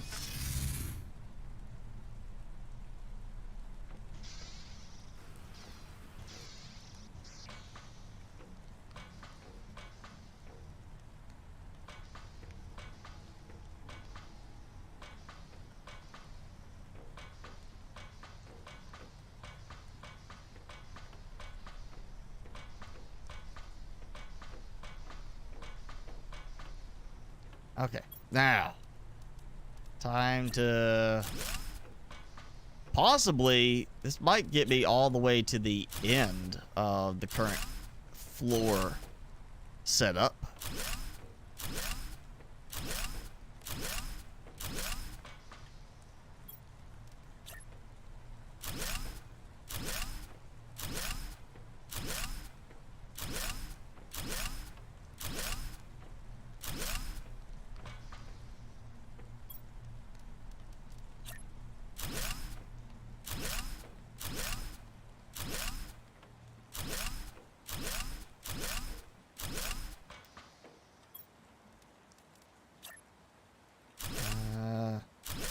I wasn't counting. This might be the last floor that I can build right now. Nope. Okay, one more.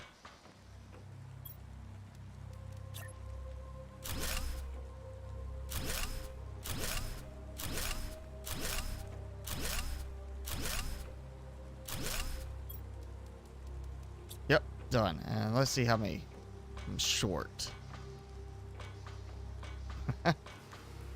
Okay, so like 5 more floors I need to add windows on. And then continue my build upwards once I hit all those.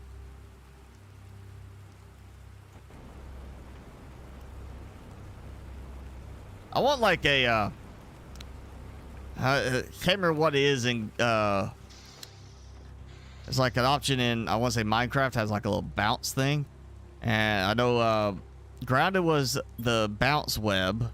And I want to say there's some game, maybe a Slimecraft or something like that, that had a slime green jelly looking landing thing that you could bounce on, like for a safe land. Oh wait, no, that's Satisfactory has that. It's like a little bounce thing that you can safely land on it. I want one of those in this game, so I can actually free fall off of that spot, have it where I know if I jump off right here and fall straight down, I'll land on that and not die. And I don't have to worry about the lag causing me to be unable to trigger my jetpack at the right moment.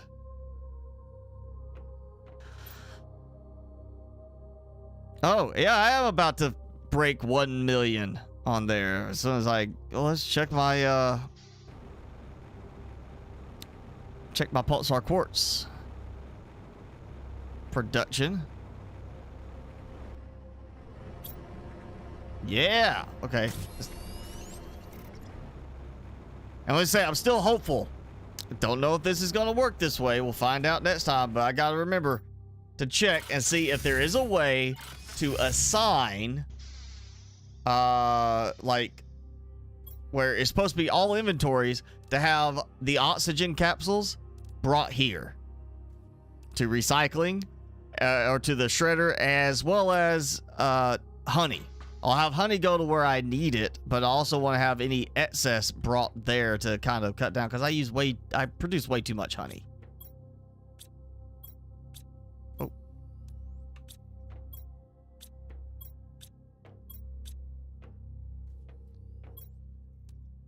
Let's see, guys.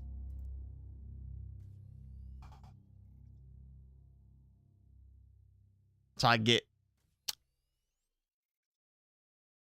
18 more.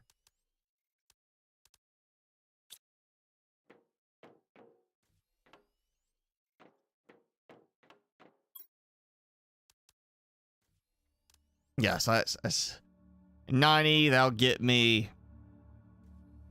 5 per, so that's 18 more. So I need 72 super alloy.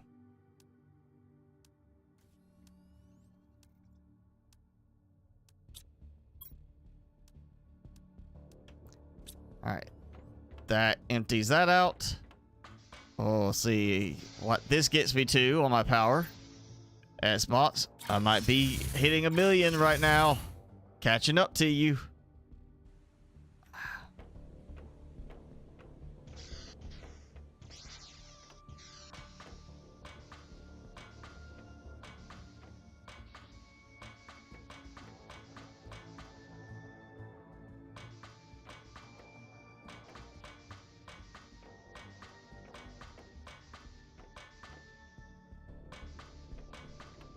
Oh.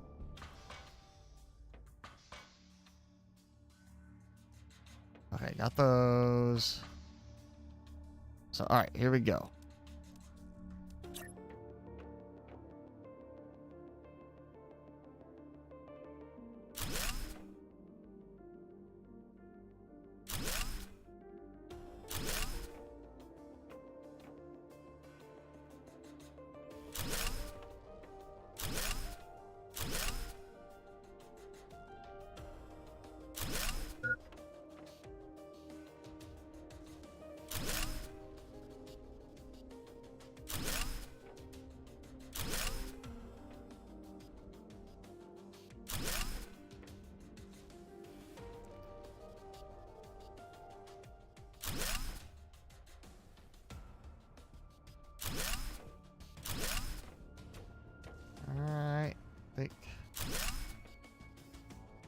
Should be getting close to being out of the supplies.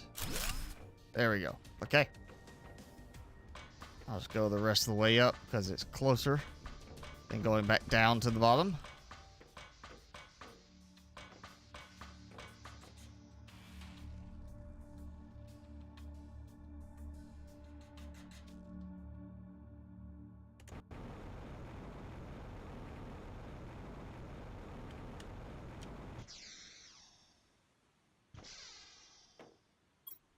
Yeah, might be getting close to time to do another save and reload, potentially.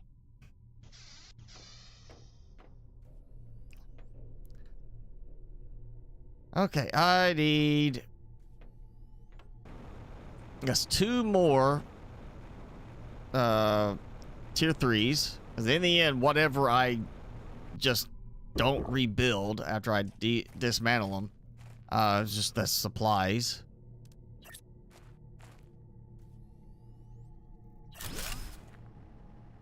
I do kind of like the fact that I was able to build the little setup here for crafting everything you need for tier 3 ore extractors.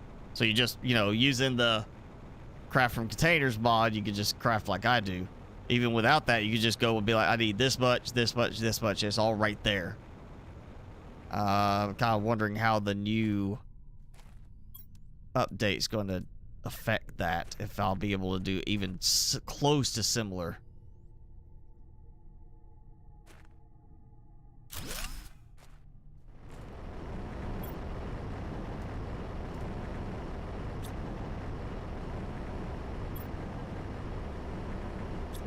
Alright, that's enough for me to go and replace it. And now I can't replace it.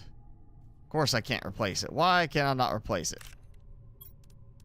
literally just had one there.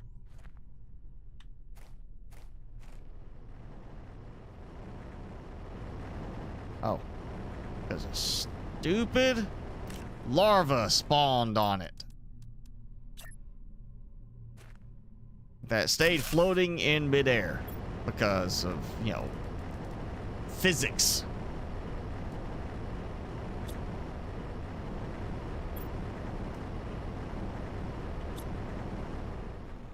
All right. One more round. I'll give you some supplies, and then, yeah.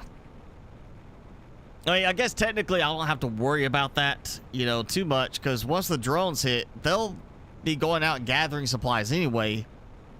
Except for the fact that you'd have to go and manually configure each one. Like, it's not just going to say, hey, this is where all the, you know, uranium is. They're going to pick it up. You're actually going to have to go and say, this is supplying uranium, and this is needing this resource. Yeah, okay. Well.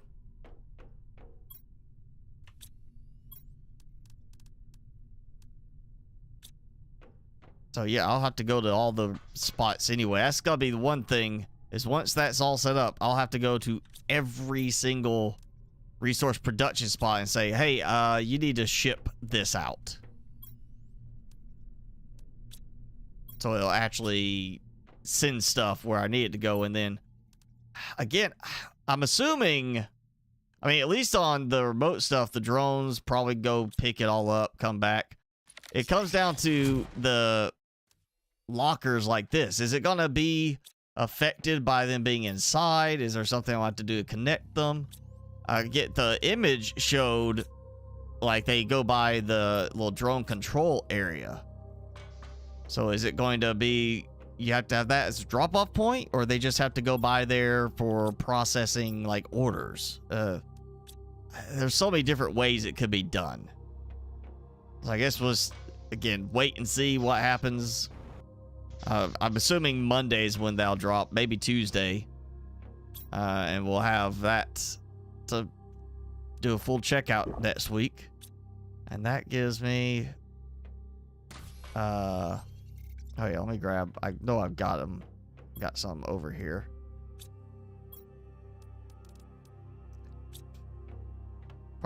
Go check on my rocket stuff now. After I see how I'm doing on power. Oh, getting close. Still close. 608. I have built 108 fusion generators so far today. Okay. So yeah, gonna have to wait on some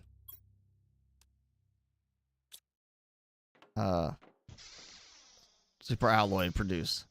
I guess, yeah, let's go check my rockets base out. I want to see how many engines have been made. Is it full yet? That's getting close. And these probably have more.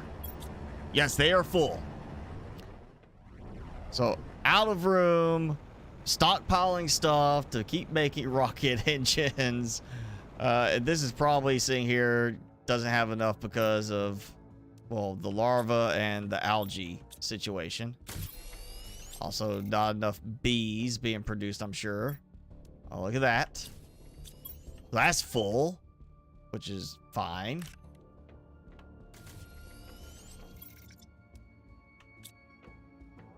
Okay, okay, so I'll check my bees. If I, you know, get over here, every time the auto crafters fire, it's that lag up again. You know. Ooh, yeah. You set it and forget it. You get plenty of stuff. And I'm wondering, will the beehives work? I mean, are the drones eventually going to be limited to what they can do? Like a tier 1 drone can only access these things. A tier 2 can access these. Maybe in the end, tier 1 will do like the extractors. Tier 2 will do beehives and such. What?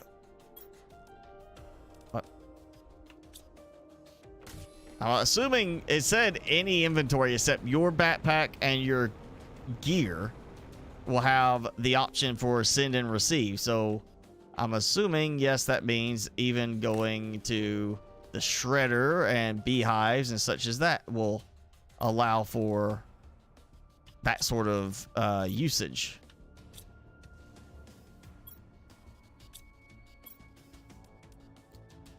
I gotta get rid of the water bottles. Okay, there we go. Got common larva. Still have a lot of rockets I can burn through. Ooh, I know. Oh, you know, I need cobalt for that. I could have been stockpiling some silicon too from some of those places for this right here. Those are out of range of the rocket platform, but the closer two are not. Let's launch a bunch of rockets real quick before I save and reload the save. So that's right, I got a little trigger happy. I went one over again on that one. There's 3 per that, so let's see, that's, oh yeah, almost 15 stacks. With the other ones, that's at least enough to do 50. I probably have enough to get about 70 to 80 of each rocket type at the moment. So, fast clicks. Lot of click, rapid fire. 600, so we're gonna go for getting up to 700 rockets now. Even though I'm getting to this like 2 hours in.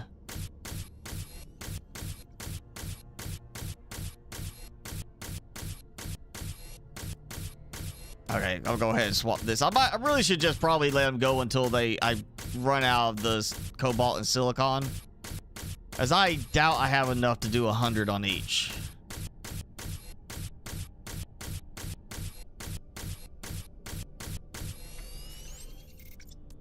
Oh, and I'm out of super alloy instead.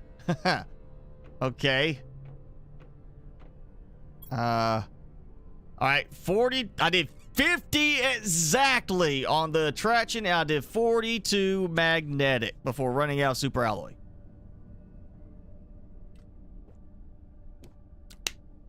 Technically, that includes the super alloy that is sitting down below on each of these first sets of production. So I'm gonna go ahead and load up on this super alloy. I am about to burn through rocket supplies.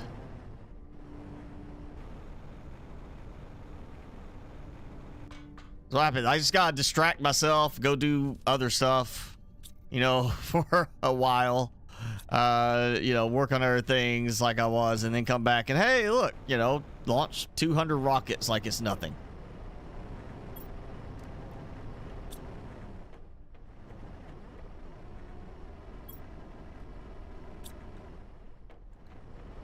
This so makes me ready for somebody to come out with a rocket auto-crafting mod. Like, seriously, something that will just automatically craft and launch rockets for you. Would be just like, oh yeah, ties in with everything you already got going. You just, here we're gonna launch constant rockets, and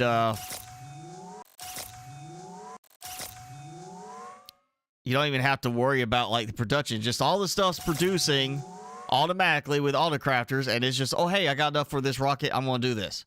And it'd be great to have it where it actually goes based on, like, you could say you want to target a certain number of rockets. So that was 50 plus 42. That's 92 rockets right there. And this is what happens to the frame rate.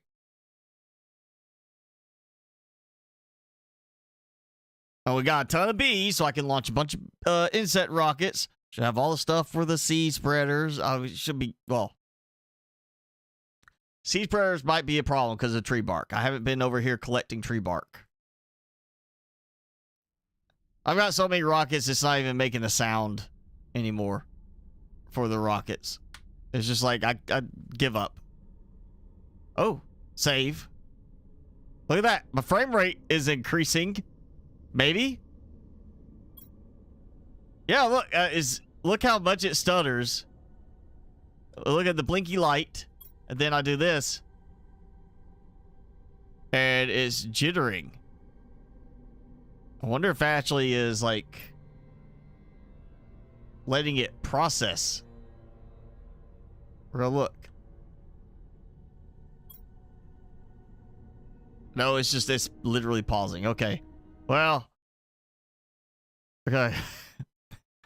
Reload while the rockets are being launched into orbit. You need some challenge to do in Planet Crafter. All right. Catch up to me on the tier 3 heaters. Or you know what? Figure out a spot. Not in the flat area next to the waterfalls, but figure out a place to go and start building. Go for like 200-300 tier 5 drills.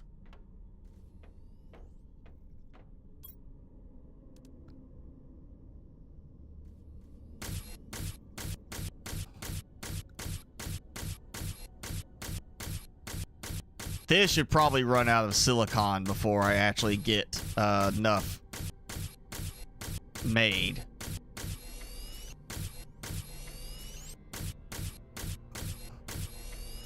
Oh, apparently. Okay, that's weird. I thought it stopped clicking for me. Okay, I'm gonna let that go and see what my count is. 682 and 673. Close. Actually, before I do that, I'm gonna check these. Oh, I have enough, I think. Oh, that's what I just mentioned I should do. I should check my tree bark. Grab some more. I got a lot of it, but I don't think I've got more than maybe enough to do 50 or 60 rockets. I mean, that's 40 right there. Plus, maybe I'd have enough with these. And once it starts continuing to produce some more now.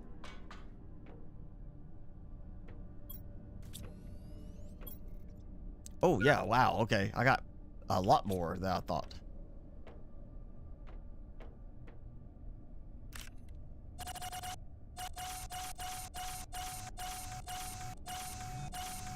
I'm not even sure what that count was. I just know it's not 92 rockets this time.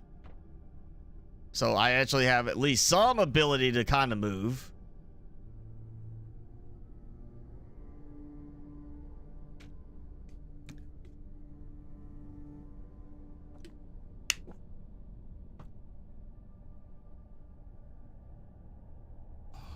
I am close to the final count, so it's 18 and 27 that I need. So I'm just gonna do smaller counts on the remaining rockets.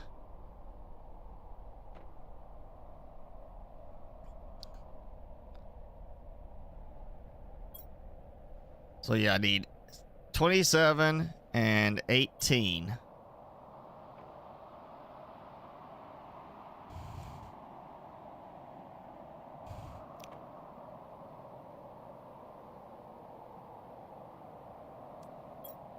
All right.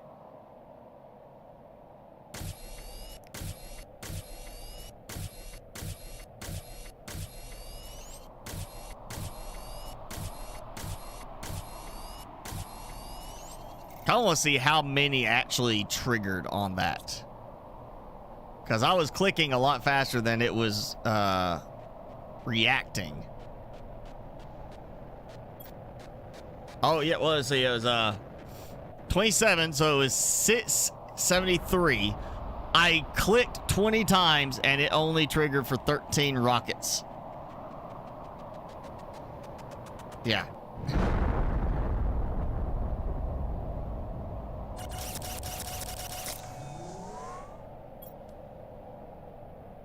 Oh, was it?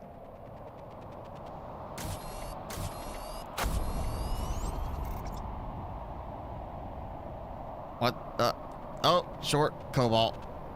Okay, almost enough to get a full 100 of each. And now I'm out again. Okay.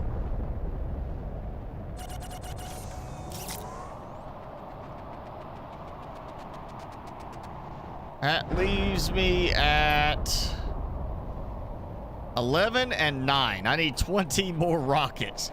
60 items is what I am short on that to do 100 of each.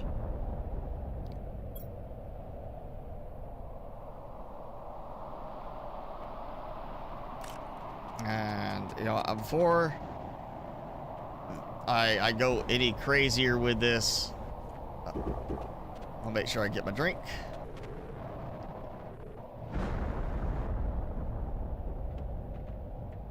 Drop off my goodies. And, you know, I'm going to go ahead and, well, yes. Grab all that. Because that's seed spreaders. And then this will be for the insect spreader.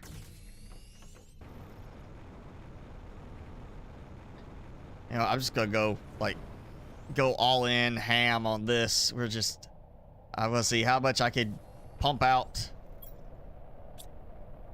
for these. Yeah, there we go. That's good. We're gonna launch. I'm just gonna let it go. Either I run out of rocket engines, which I don't think is gonna happen because I had like 300 something still just in the container up here, not counting what was in production, which would be at least another 100. I think this is gonna be where I run out of possibly tree bark first, but I actually have more than 100 tree bark. Maybe super alloy, bacteria sample, mutagen, something.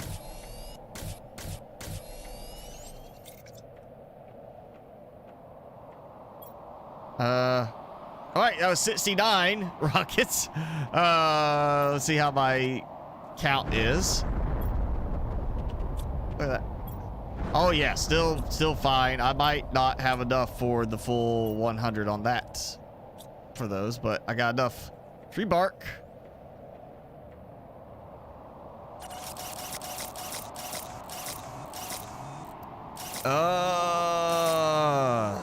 So what happens when you launch 2 big rockets? So I was 69 rockets there. We're gonna go ahead. God, the sound is just like so stuttery right now. I'm at least hearing rockets. That last batch of 80 something, I didn't even hear the rocket thrusters. I'm not short. I'm not short anything. It's just it's so slow. It's not even wanting to craft anymore. It's about to give up. Yeah. Wow, that was, yeah. Clicking, trying to get to still recognize I wanted to build. I think that was pushing my processor to the very limit. And oh, come on, target it. I'm looking at it. Come on.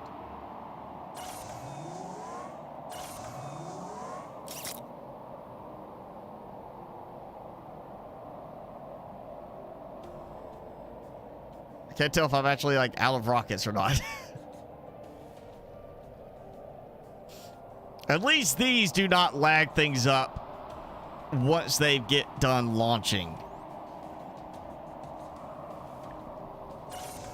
Oh yeah, wow, that's very tiny movements of the mouse being just massively exaggerated because of the lag.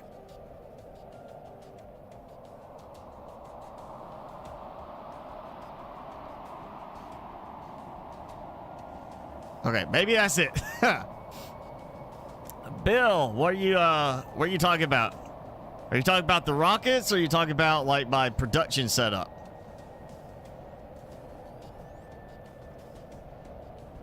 Or are you talking about my terraformation index number?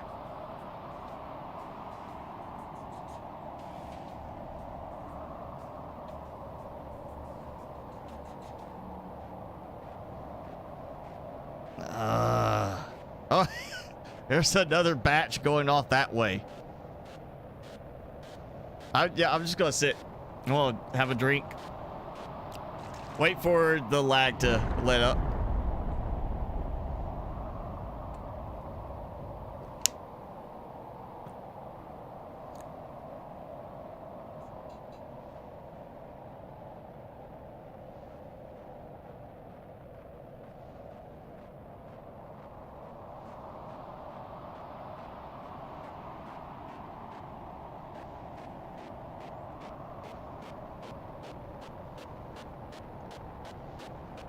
It's like stop motion animation for meteors.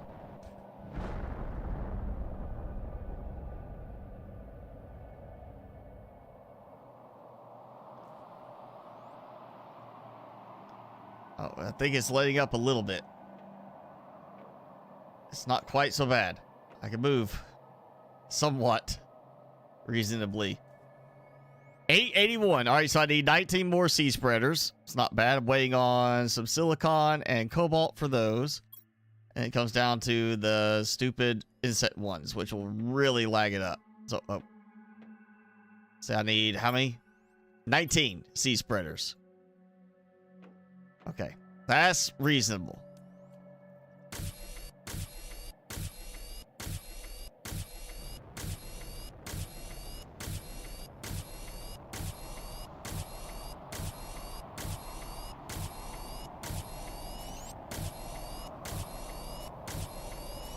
All right, that's 19 clicks. Yes, so 100 on that. Finish off the R2. That's going to be 300 rockets again today. Pretty quickly on that. Okay, that's all launched. All launched. Yes, please. Okay. Now, here comes the fun part. Insect spreaders. Oh, yeah, okay. 3 bees. And I got quite a few stacks of bees. I'll say it's at least 15 stacks. So that's 50 rockets. I'm just going to click until I run out of something on this one.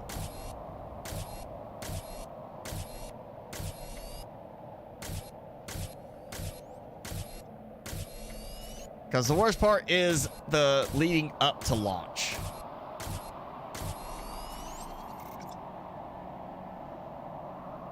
It's not clicking anymore. All right, out of bees. Oh, the horror.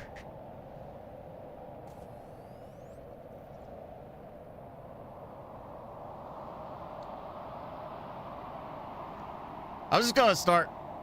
I'm gonna go back and like start doing this where I record it, and I'm just gonna do like stages. Like here's 5 B rockets, here's 10 B rockets, here's 50 B rockets, and just show how bad it is. And I'm just gonna make it like a you know, ambient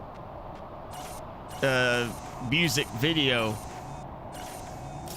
But in the back, there's gonna be just like every time it's like here's 5, you're gonna hear this tiny bit of buzzing in the back. And then here's 10. This is gonna have a little bit louder buzzing. Then when I get like 50, it's gonna be even louder. And they'll be like, here's 100 insect rockets in one go. And it's just the buzz is drowning out the music. And that's gonna be my ambient video there. Yeah, just here. This is, you know, this is how many bees it takes to drown out the music.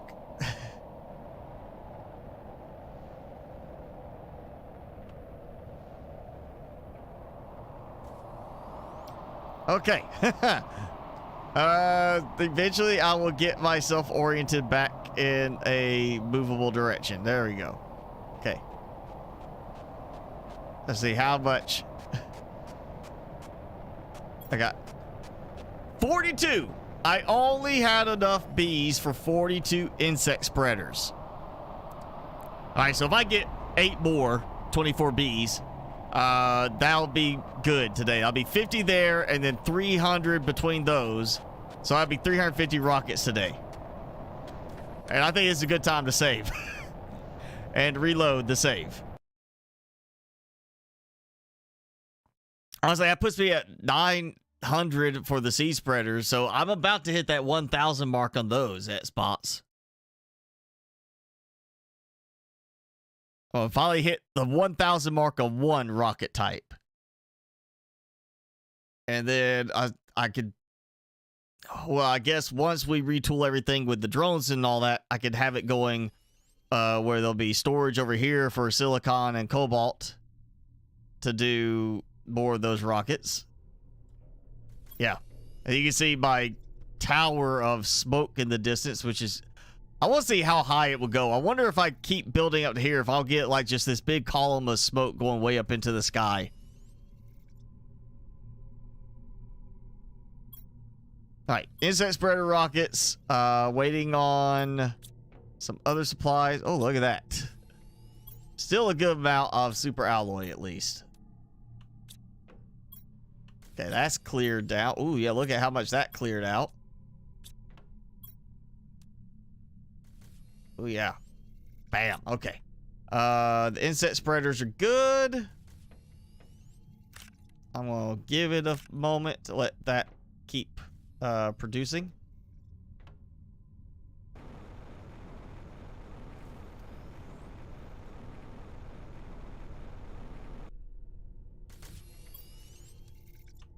See how much? That's just now getting going. That's cleared completely out. All right, wow. All right, so I'm, yes. Getting things rolling again. Now, I'm gonna start emptying these. So that's 8 stacks. So there's 80. Assuming this is the same, that's 160. And should be probably say here, yeah, so 240 rocket engines. These should have been processing, yeah, or being used with the engines as I was launching rockets. So that's cleared out. So let's see how I'm doing on rockets now. So this was like here, plus what was in the autocrafters, and I've knocked it down to that. From when I had this full, and it was like a couple hundred there and more over there. So I've burned through a lot of rocket engines now. I'm finally catching up on the use of the rocket engines. But now I've got this size. So that's 480 rocket engines sitting in autocrafters, ready to be used.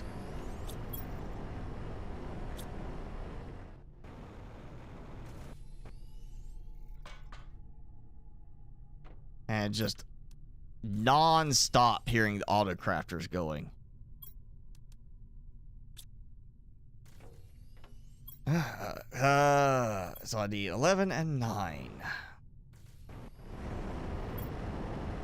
Well, that's not much. That's 3 each. Not even 3.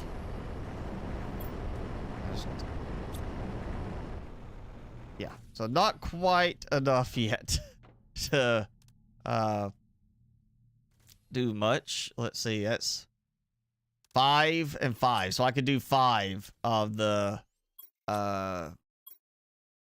11 and 9 that I need. Okay, time to give this a little break and head back and do something else. I'm thinking I might have some more pulsar quartz ready now, hopefully. I've got to do a lot of rockets registered at, because Xbox has challenged me to go for 1,000 of each type. Granted, I'm only doing 1,000 of the necessary types, not the like GPS and mapping. I'm not worried about those. I'm worried about the useful ones. But still, you know, I kind of want to get that 1,000 mark. I feel like that would be a good spot. Oh yeah, take those. That gives me something. Let me go ahead and get, should be enough right there to finish.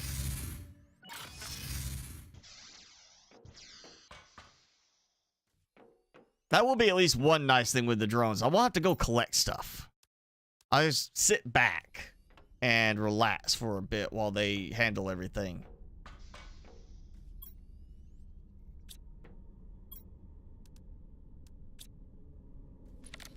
All right.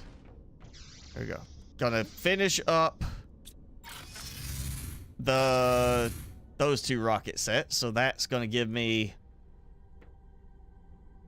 enough for at least the 300 mark.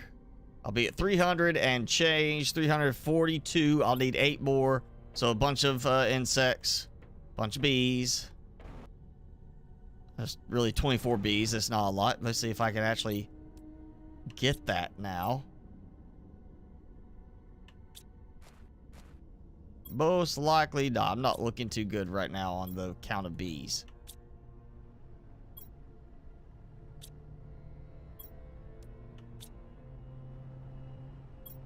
Oh. Yeah.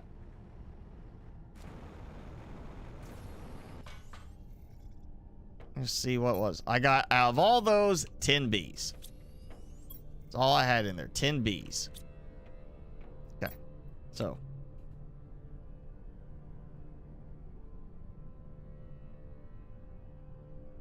Milk bags. Go in the backyard, squeeze milk out of Bessie. That's also a milk bag, yeah. 100 million total power. I mean, if they upscale to some new item that produces even more power, sure. But if it's still a fusion reactor is the best, no, I'm not going to do 100 million power. It's taking long enough just to get to 1 million. So that was 9, right?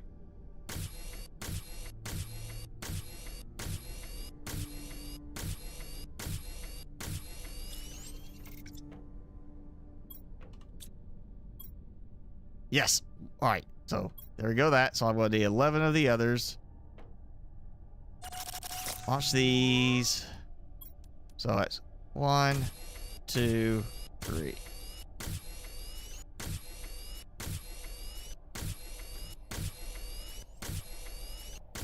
You gotta pay attention to the sound on the crafting. It's not the amount of times you actually click. But then when you do this, you don't have to listen to the number of clicks. It just goes through. All right. And that's got me done. So 100, 100, 100. So 342 new rockets today. Just got to get the next 8. And I got enough for 3 right now. So, yeah. Not that rocket's just kind of like skimming along the ground.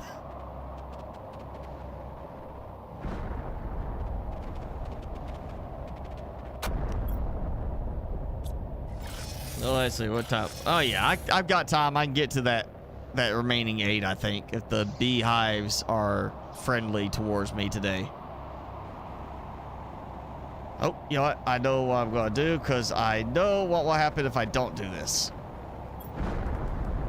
I'll get an alert for my food or water getting too low, so I'm going to take food and water with me.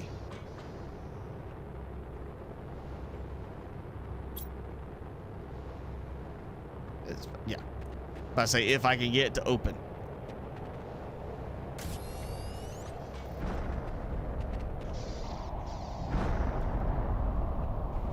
Alright. Should have a big bundle of supplies for making heaters. So we'll do another floor of heaters. That'll put me at the 275 mark. If I've got enough for a full 25. Or no. Yeah, 25. Yes, 5 by 5. So, at some point, yes, gotta let it think about it. Tier 5 heater, 3 of each. So I need 75 total for everything.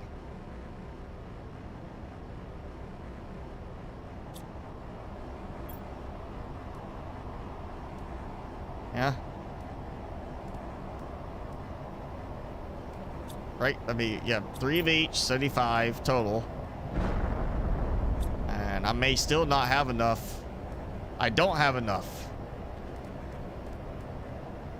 Well, okay then. That's just, I'm putting that stuff in there then. No heaters. I don't have enough to make even a single floor yet. Yeah. 57, 53. I got enough powder.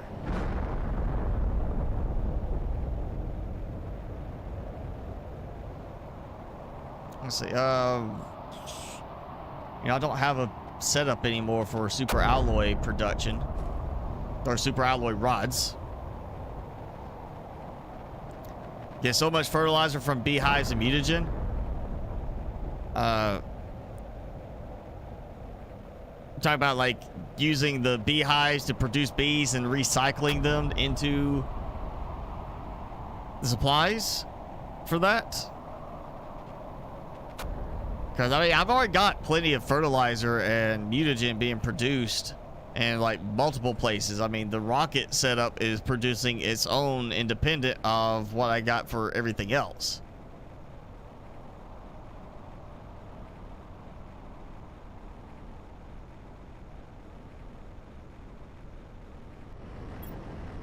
Oh yeah, look at that. Wish super alloy rods did not need that one piece of aluminum to craft, throwing off the whole recipe. Just make it a straight, you know, stack of 9 or, you know, bundle of 9 to make a rod. Super alloy rod. Forget the aluminum.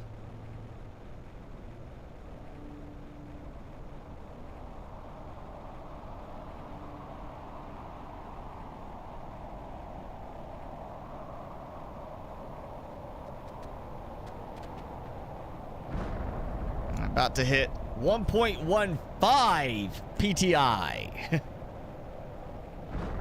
Which, oh, I did see in the post of the teaser trailer for the new update, it did mention new rockets. So we are going to not, it's not like with the bees insects where we had to wait for the rocket to get added. Now we should apparently get the rocket with the update. So I'll have a whole new set of rockets I'll need to retool everything for anyway. And that's another 1,000 rockets to aim for.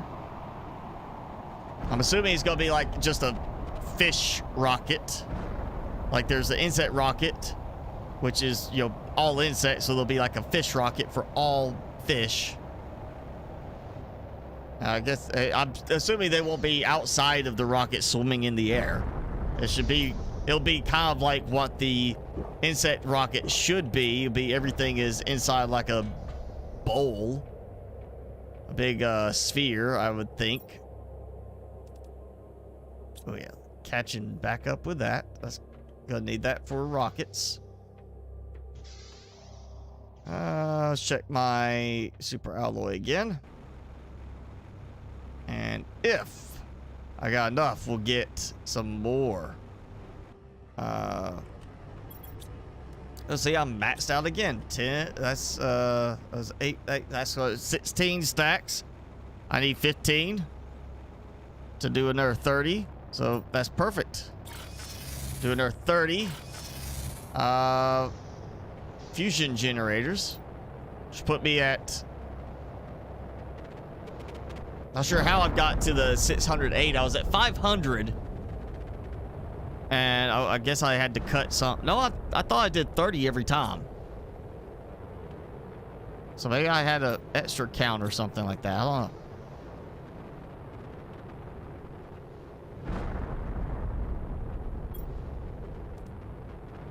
Hey, that's easy enough. 15.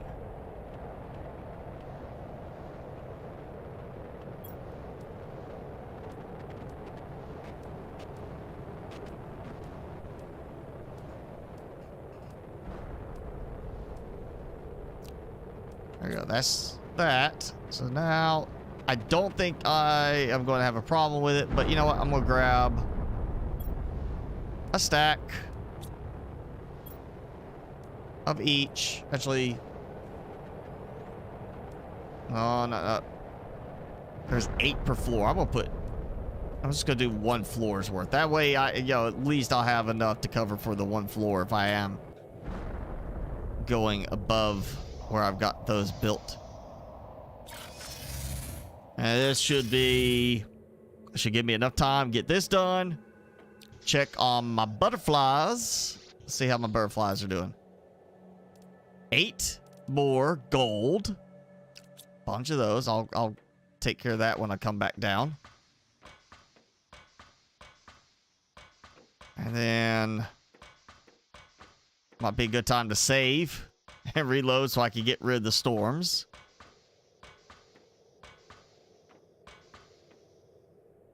Ah, there you go. Save, reload, get rid of the storms. Unless, you know what? I'll check to see if I've got the bees now. If I can get the bees done, we'll just knock that out. And I can clear it all at that point.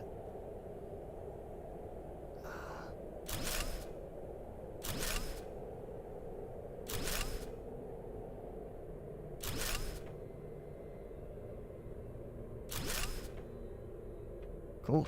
All right, got that. We'll start another floor.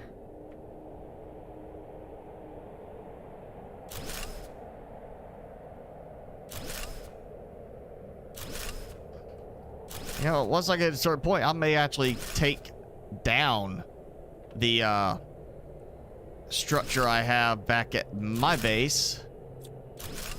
Where I originally was doing this because, you know, I can free up some room maybe there for the drone shipping department.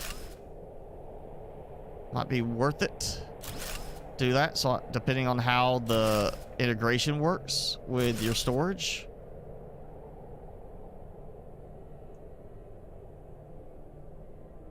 And again, I know the basic mechanic of what they said it's going to be, but question is, how's the drones interact with your storage inside your building? Are we going to have suddenly like little drone ports opened up on our base structures? Like, oh hey, it's got a little port in the wall, it can fly inside and drop off stuff. It's gonna have to require you to have some storage outside to be physically within range of something, like the auto crafters are. I'm assuming it's gonna be something in that line of like the range from the auto crafters.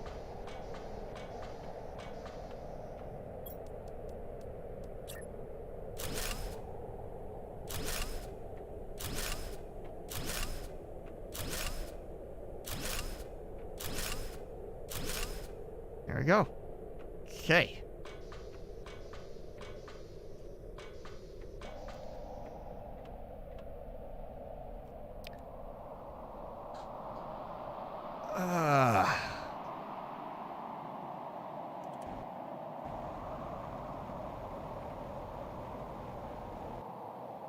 And maybe they can fix the lag with the trees loading in.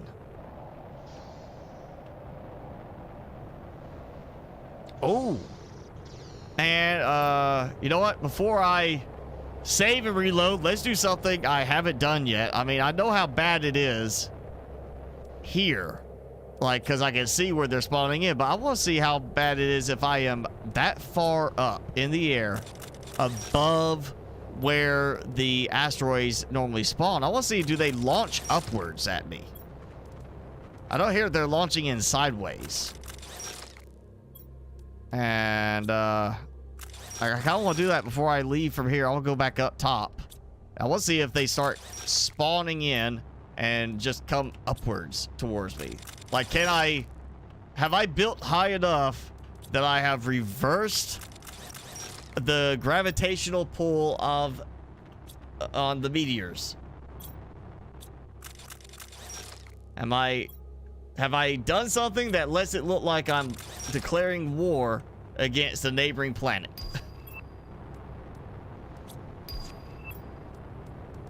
Oh, wait. Wrong one.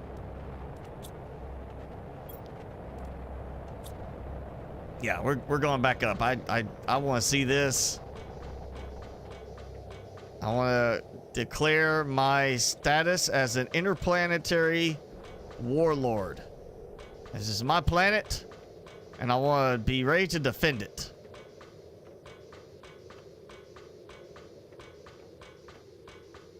And I know I've got plenty of storms going to trigger right now. So let's see. They've been triggering out there. I may even be too high for them to spawn in asteroids. Or meteors.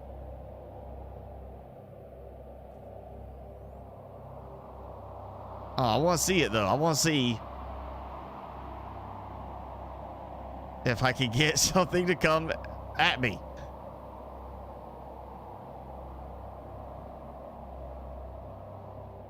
They always launch in that direction, coming from here. All right, storm's ending. I've launched enough rockets, I'll have more storms coming.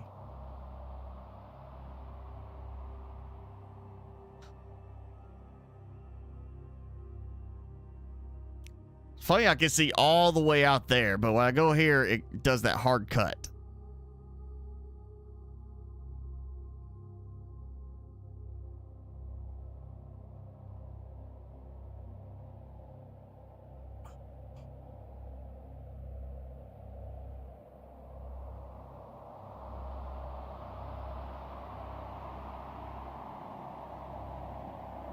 Okay.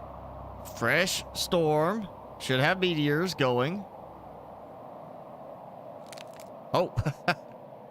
I'm not sure how I managed to land that one.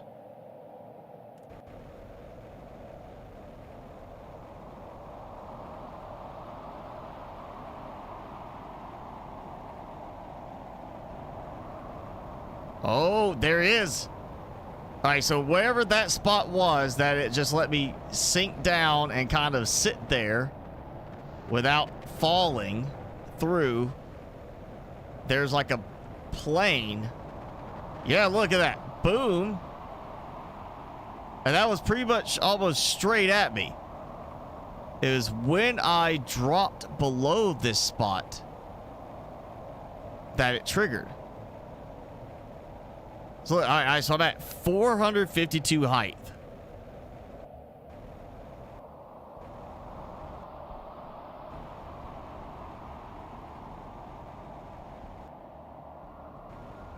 Oh, okay.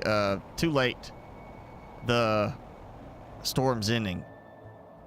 But I think I found the cutoff spot for the storms to even trigger the creation of an asteroid or meteor.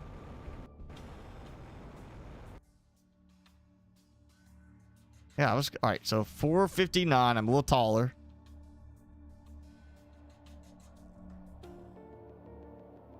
So they don't go up, apparently. Oh, I got one there. Okay, so that's 459.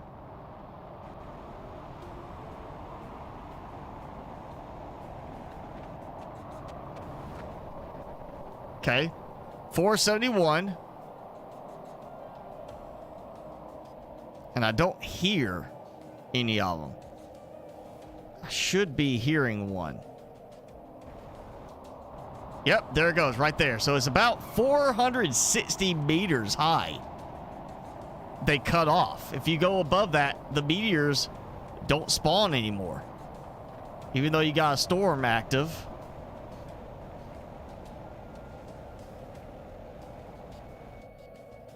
Well, that is interesting.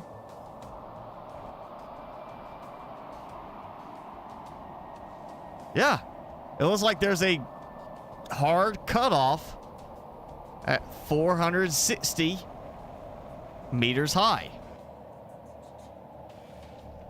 That the asteroid is still or meteor is still going off in the distance that way. So there you go. You want a meteor safe base, just build 460 meters as your starting point. Everything you built above that, perfectly okay. And you better hope they don't add physics, requirements to the game, like being able to have proper support for it so it doesn't fall over.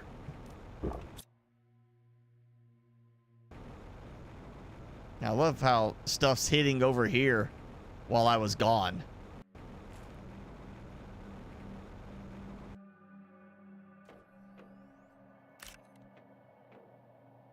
All right, that's enough of that. Safe. Okay, so we learned something new today. It's not only that there's a weird set of spots where you could just stay indefinitely above if you have the jetpack going, but there's a spot where it stops producing meteors during the storms.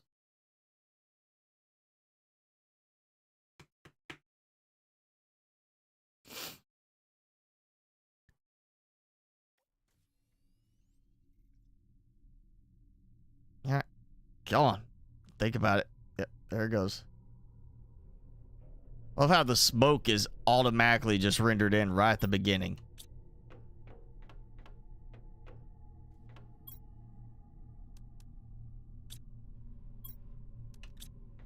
Okay, maybe this will get those to fill up the rest of the way now. Okay, I am needing to launch some bees. Hopefully. I'll go ahead and get another batch over here for the pulsar quartz. Yep. All right, I gotta remember that. For one of the first things I want to check once I get the drones in place is, can I schedule stuff to be delivered or do orders for stuff like the oxygen to get delivered to the shredder? And just not deal with oxygen anymore. Just have it dump in here. Then it becomes a case of automatically shredding everything. You know, just have it automatically shred once full. Like here's the shredder where I want all my water or all my oxygen to go to. And when it's full, automatically dump everything. Just wipe it out. So close. I'm getting so close, Xbox, to 1 million power production. I'll get that done by you know, next live stream. That will be a definite one next live stream. That's no question about it. I should be able to do that, assuming my mods don't completely break.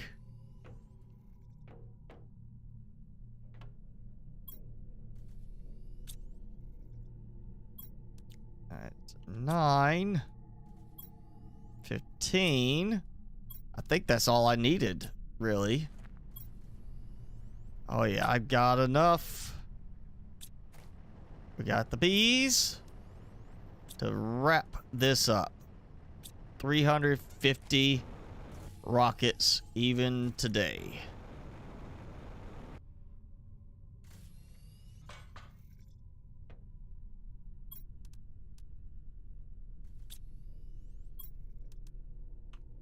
There we go. All right. That's, well, maybe double check. I want to say I remember the number, but 18. I need 18 more insect spray rockets.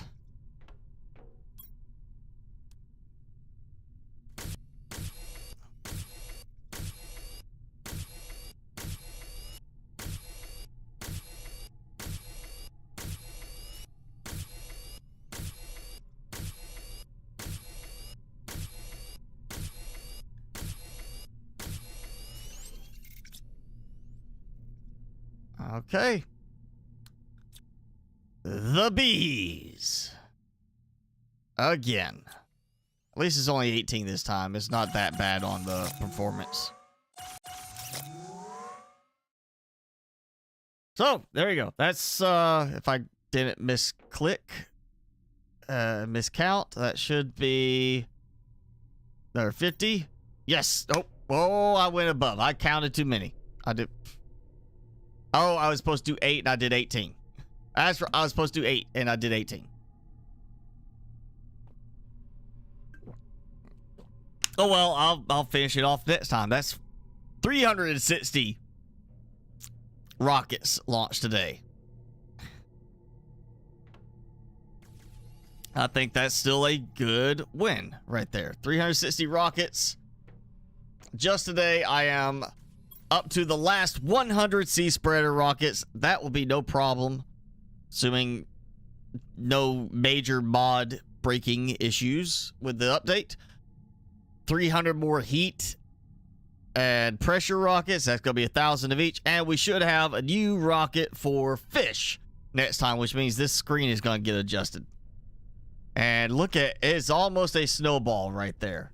Like, the edges are kind of getting to that snowball look.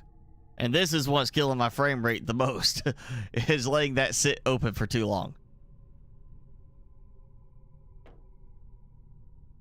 So, yay.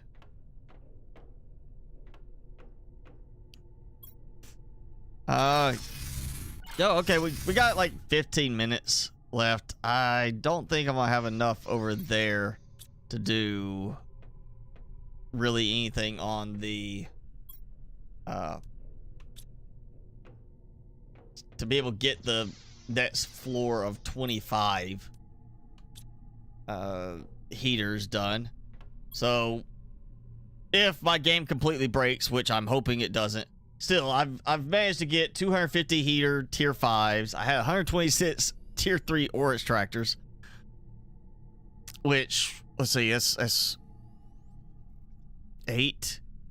So that's 32. 64 of those alone for the 2 branches of the rockets, because it's 4 on each side, and then 2 sides for each branch or each group, and then there's 4 groups for each branch going this way and that way. So that's 8 times 8. That's 64 tier 3 ore extractors. Plus I've got the 4 I know just for silicon and cobalt, plus the ones for osmium, so the osmium rods, and all the other ones. Yeah, so about half of that is just at the rocket area, and that's going to probably change with the update quite a bit.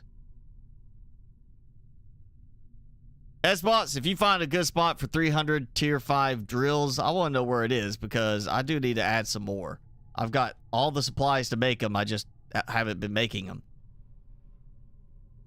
And I'm almost to the full 1 million power production. We are in the PTI stage now, and that's just how much everything is going up. What is that?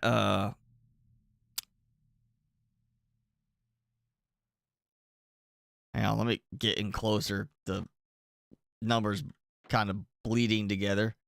So we got 2,035,000,000, or no, I do it. 2,035,634,944 per second. We've got get right height. There we go. Well, I had it, then I lost it.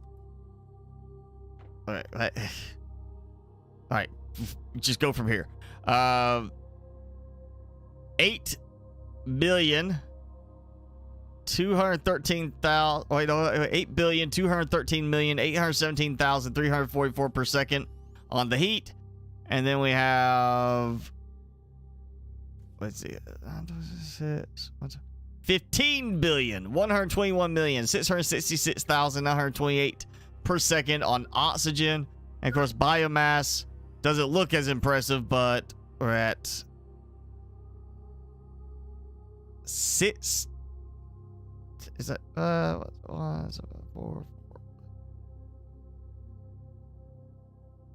Okay, let's see. Hundreds. Is that 1, 2, 3? 16,034,479,104 per second to get to that.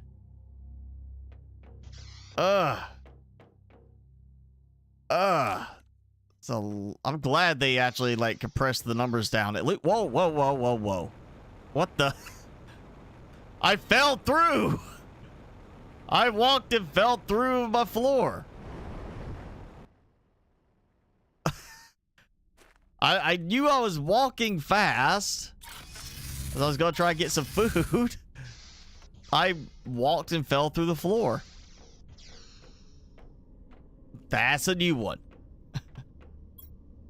All right, kids, learn your lesson.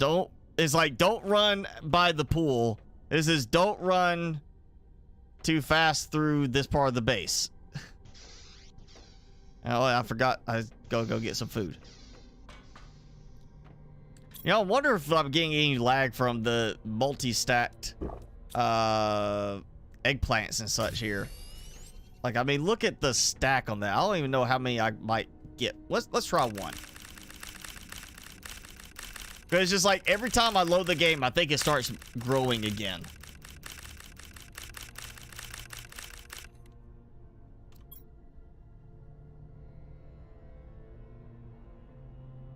So 1 stack.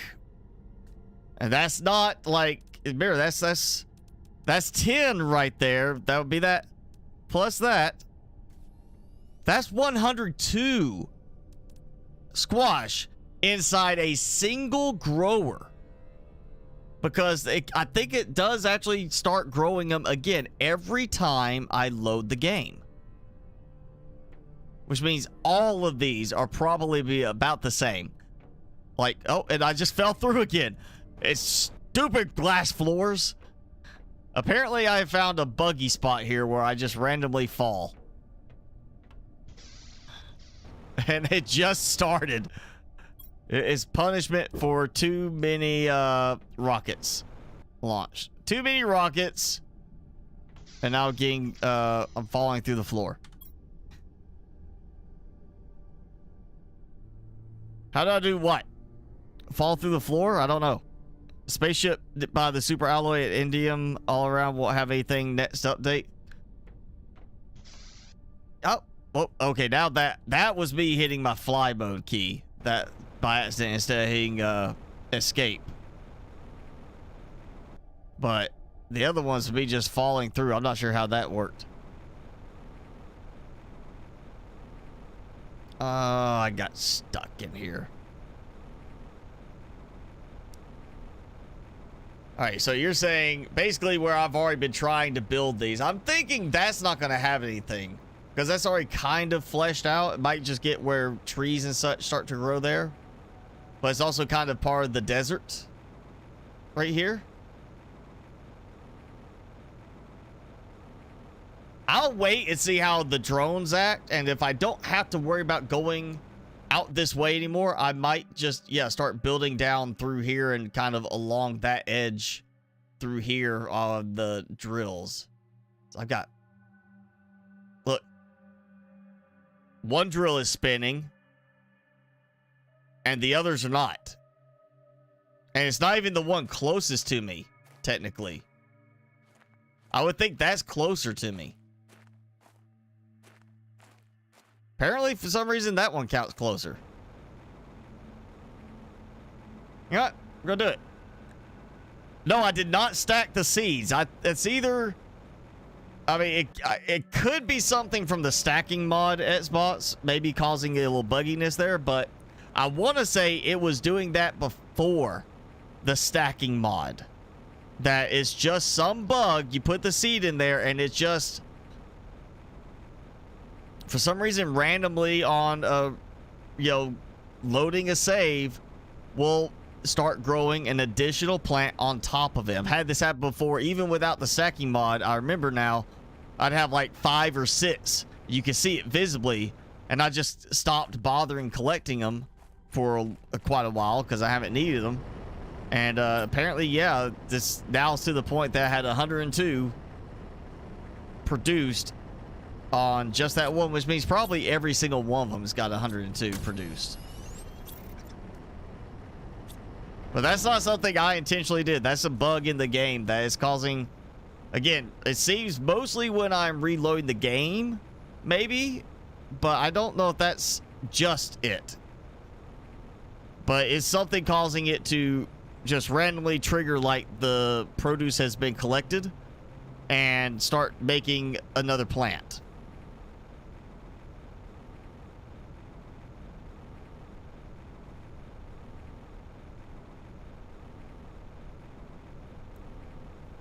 All right, last few minutes, we're gonna try to use a bunch of these drill stockpile of stuff I have, because I got so much. It's probably gonna almost fill up by the time I get back over there, because I got so much stuff waiting. I don't like the drills. They're too goofy on placement.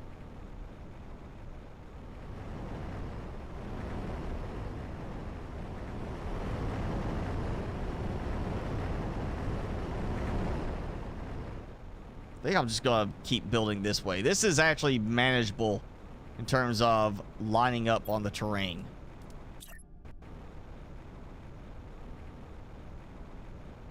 Because if you want to get a lot of drills in somewhere, you gotta be compact. And why is it? Okay. Second, where it was like kind of inverting it when I was trying to place it, and even though it was red, it was showing it like inverted the wrong way.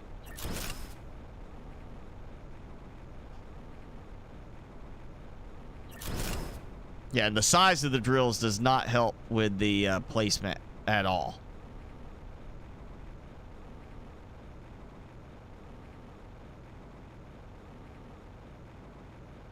You know, don't even place period now.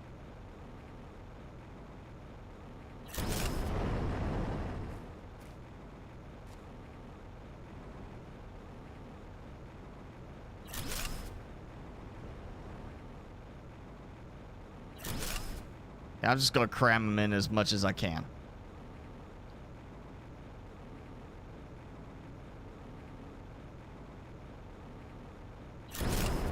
Oh, you know, it'd be frustrating to do it as far as the placement, but I wonder if you could actually place these well enough, even though they would be angled weird.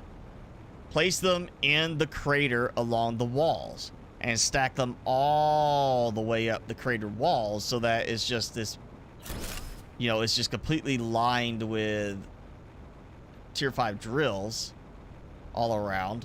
As then you can, you know, be on like a platform above the waterfalls looking in and see all these big drills sitting over there. Might be worth checking out, see if I can do that.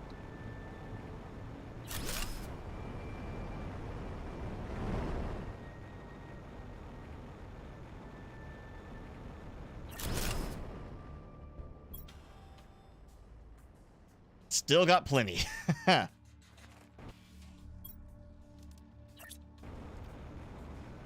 So yes, hopefully, I mean, they said next week. That was Monday. Assuming that might be like they're going to release it Monday. I always just kind of figure, you know, most devs are going to release right before the weekend, you know? Because that way people are going to have time to play. It's the weekend. Most people are going to be off at least somewhat on the weekends. That's when everybody's going to have time to play and check it out. You're going to get the best responsiveness for, you know, like if you're, you know, just putting a game on sale or you're, you know, releasing an update, you want to get feedback, you're going to get the best one. So I usually expect things around Thursday, Friday range, right before the weekend. But PlayerCrafter posted, or the devs for PlayerCrafter posted on Monday, that's this coming week. So maybe it'll be this Monday they'll release the update. Either way, we should hopefully have it by next Saturday for the next stream. We can have it to play with and see what it's about. And I'm going to definitely be looking for anything I can as far as optimizing my automation further. I mean, those drones, the fact that I'm not going to have to worry about crazy conveyor belt management and such, this may actually be a much necessary improvement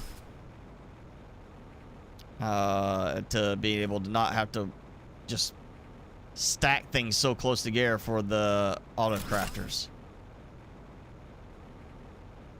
Of course, if the drones are pricey, we don't have a way to make the circuit boards we need, we just have to go grab them and find them by salvaging.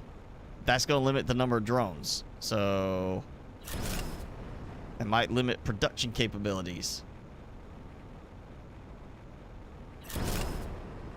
All right, this is about to be enough, I think, for now. So it should be the supplies to build basically 80 more drills.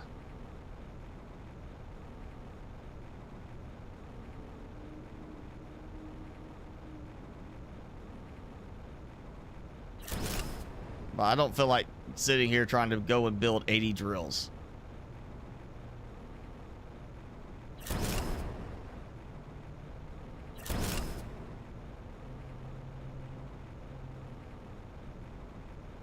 Yeah, let's see. Still, I know I have 48 before I started building, so I'm going to see how many I did instead of trying to math it up by subtracting.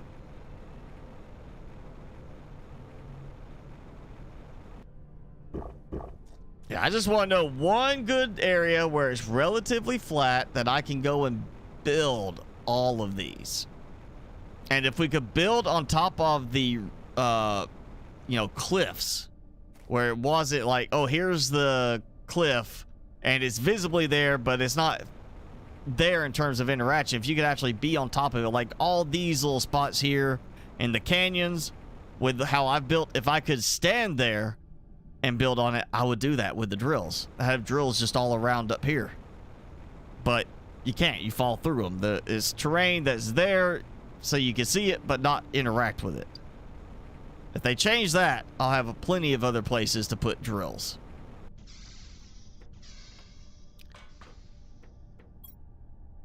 I say that's plenty. Oh, there. Got extra long hold on the button. You know, let's go right there. That. Perfect. That's enough. So let's see. That was 48 drills. I am now at 81. So almost 40. Yeah, almost did half of it. That was down here. Now it's way up here. All the crafters will get cleared out with the update. We still got the butterfly farms, more gold to swap out. I'm down to the last, what, 15 farms were? So 30-ish golden larvae to worry about.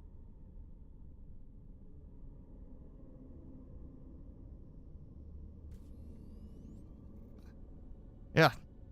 And then 986,000, I will be at a... Should be fairly quick and easy to get me up to the 1 million on the next spot. So I'll be right there with you. 1 million power production. For now, I'm closing in on that 1,000 rockets for the sea spreaders. Getting close on the ones for the traction and magnetic. And yeah, there's going to be the bees and now the fish.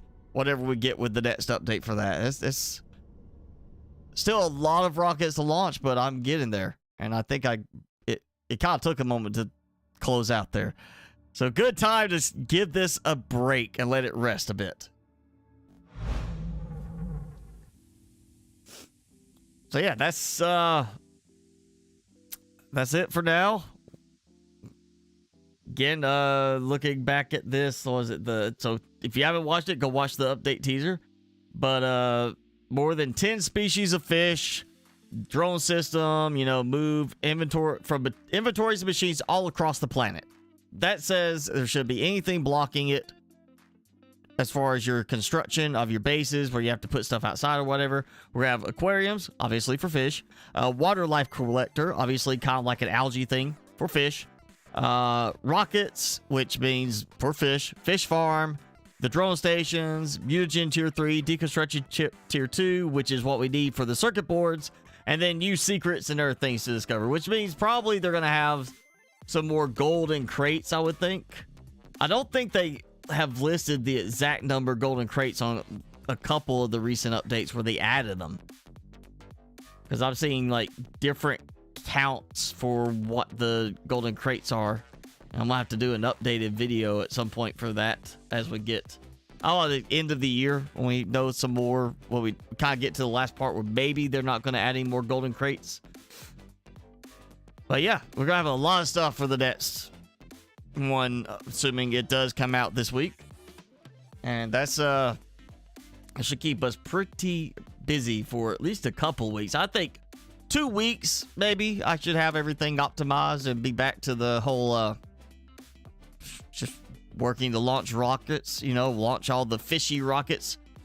You know, I really want to see how that design looks. I'm assuming a big bowl and it's gonna have fish swimming in it. And maybe they'll change it for to look the same for the bees, where the bees will be inside the hexagonal hive. I just don't know about the idea of raining fish down from the sky.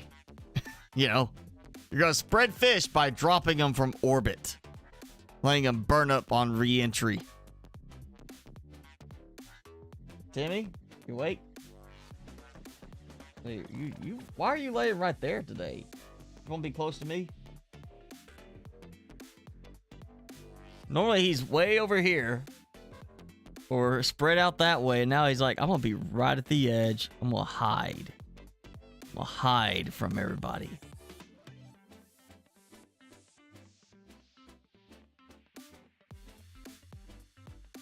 Oh, gotcha.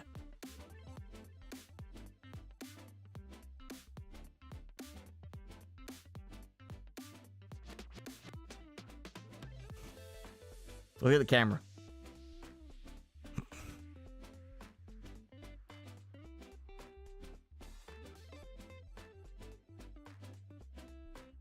This is how we're going to do the streams from now on. He's going to sit here while I play. I'm going to play, and you're just going to see him, and it's going to look like I'm talking the whole time. All right, today we're going to do some work in Planet Crafter, and I'm going to craft a bunch of biscuit delivering rockets. They're going to rain down doggy biscuits for me. I don't think you'd sit standing up like that long enough. Yeah, you would not go for that.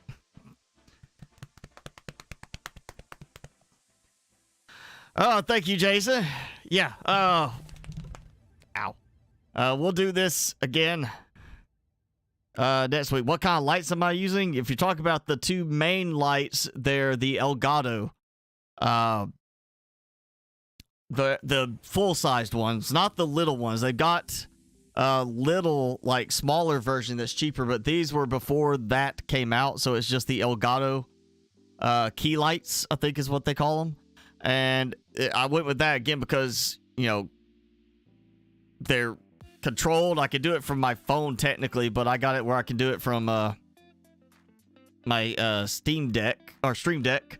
You know, I can control it that way through that. And then the nice part is if you're going to use the lights, you know, trying to get good lighting is kind of a pain if you have to get up and go tweak a knob on the light to get the right, like, change the color temperature, change the brightness, then come sit back down, look at how your video looks. So with this, the fact that they've got a control utility app that you can just pull up and adjust the lighting from your computer is just such a time saver. Like, once you get set, you're good, but I wanted to be able, if I needed to, adjust it on the fly and not have to worry about if I, like, get up and then adjust it, it's too bright, come back, walk, you know, back and forth trying to do that. Plus, the stands are nice, and you could actually buy the I can't remember what they're called, but there's like an attachment rod that lets it extend out a different way. These are just on the vertical stands, and they rotate all around on the top, so I have them leaning down. And again, it's just, they're great. They're not actually set that bright. It kind of looks like they are at times, to me at least, because it's in my eyes. But the actual brightness, let's see if I can do this without 20%. They are at 20% brightness right now, and that's as much as I can tolerate without feeling blinded, and enough that I could get a good ISO setting on my camera and still look good without getting, like, too much, like adding a grain or anything. And again, you can adjust the color temperature and everything. I just, for the cost, it was worth it for me, because when I found some little LED panels that you could add an app and connect to them, like, by Bluetooth and control them, and they were a little smaller than that. Then the cost of the mounting for the desk, the stand, the adjustable arms, and these were all pieces I was going to have to take apart and assemble myself.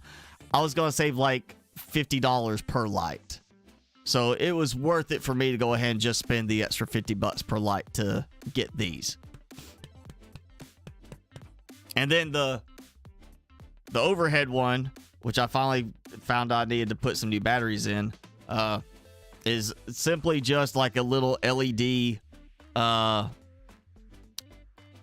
It's supposed to be an outdoor spotlight, but it's not really that bright. I mean, in comparison to the Elgatos, it's not that bright, but it's enough to light up the back of me. You know, you need that backlighting. And let's see, here's we go. Yeah.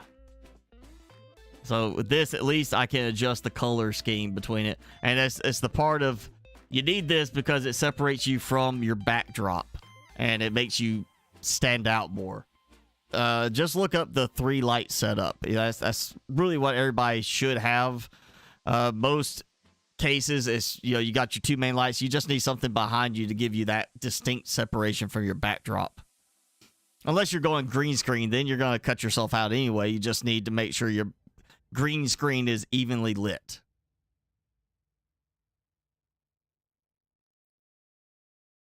You got boogers in your eyes. Yeah. Gotta clean that booger. I get it.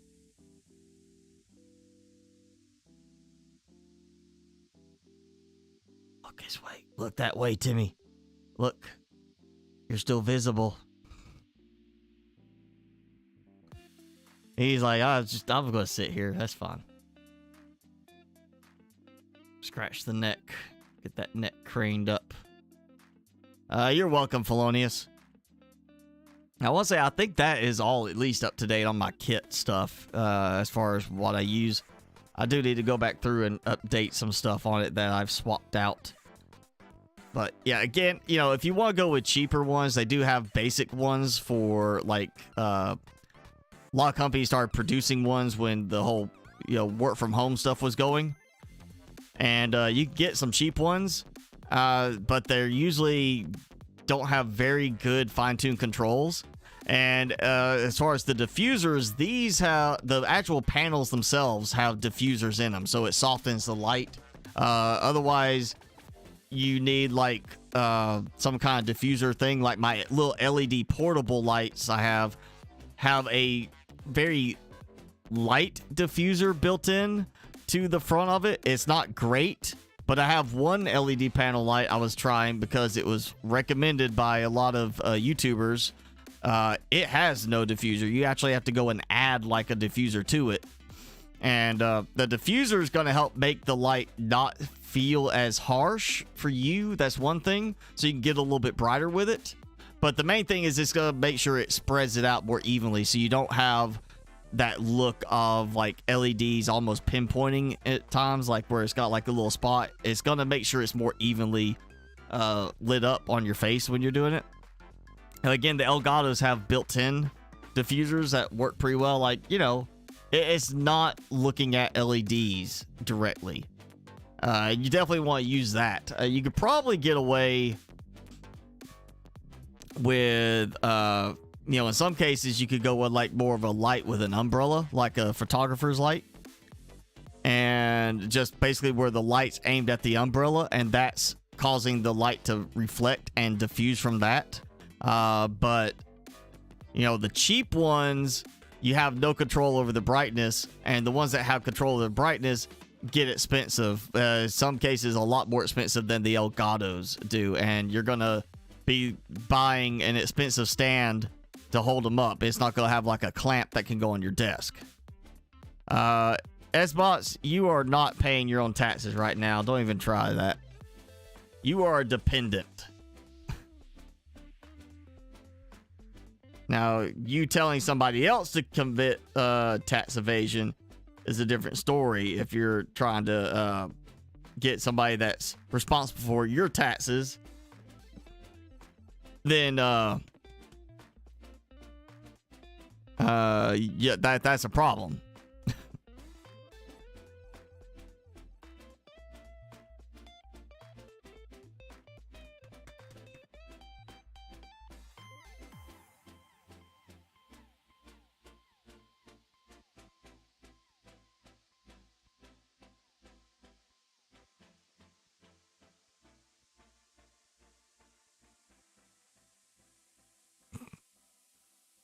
He was like, why are you messing with me?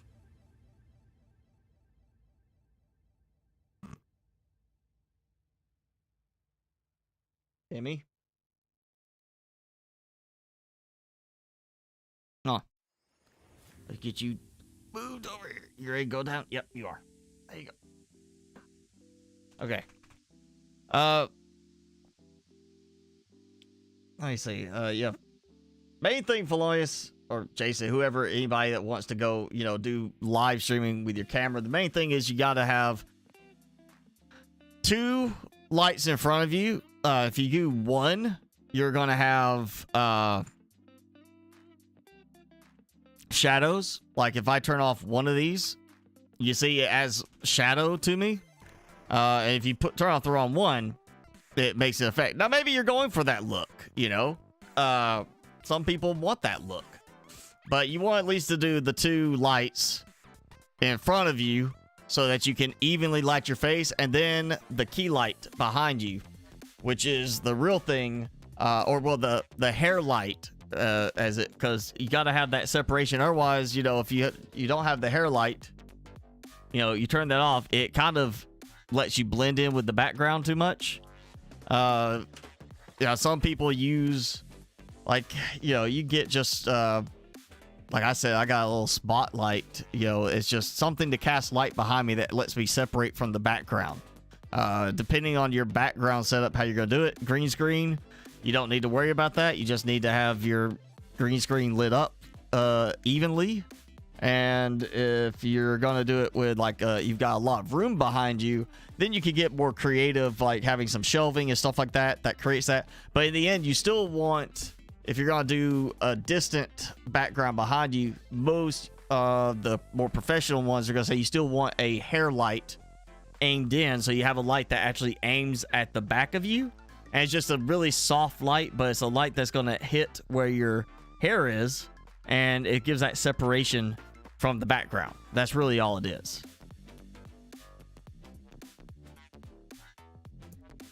And those, you know, you just need something that's going to be directional, and generally you can, you know, you can adjust the brightness on. That's the main thing. I'm not so worried about color temperature. You could usually kind of work around that, doing a little color grading in OBS or whatever. But it does help to have some, be able to change the light color temperature. Mine, I keep more of a neutral. You don't want it to look like you're under some fluorescent lighting. So yeah, being able to adjust it a little bit helps. Most of the not super cheap, but the like step above that will at least let you have some range in color temperature adjustment. Just may not be very wide.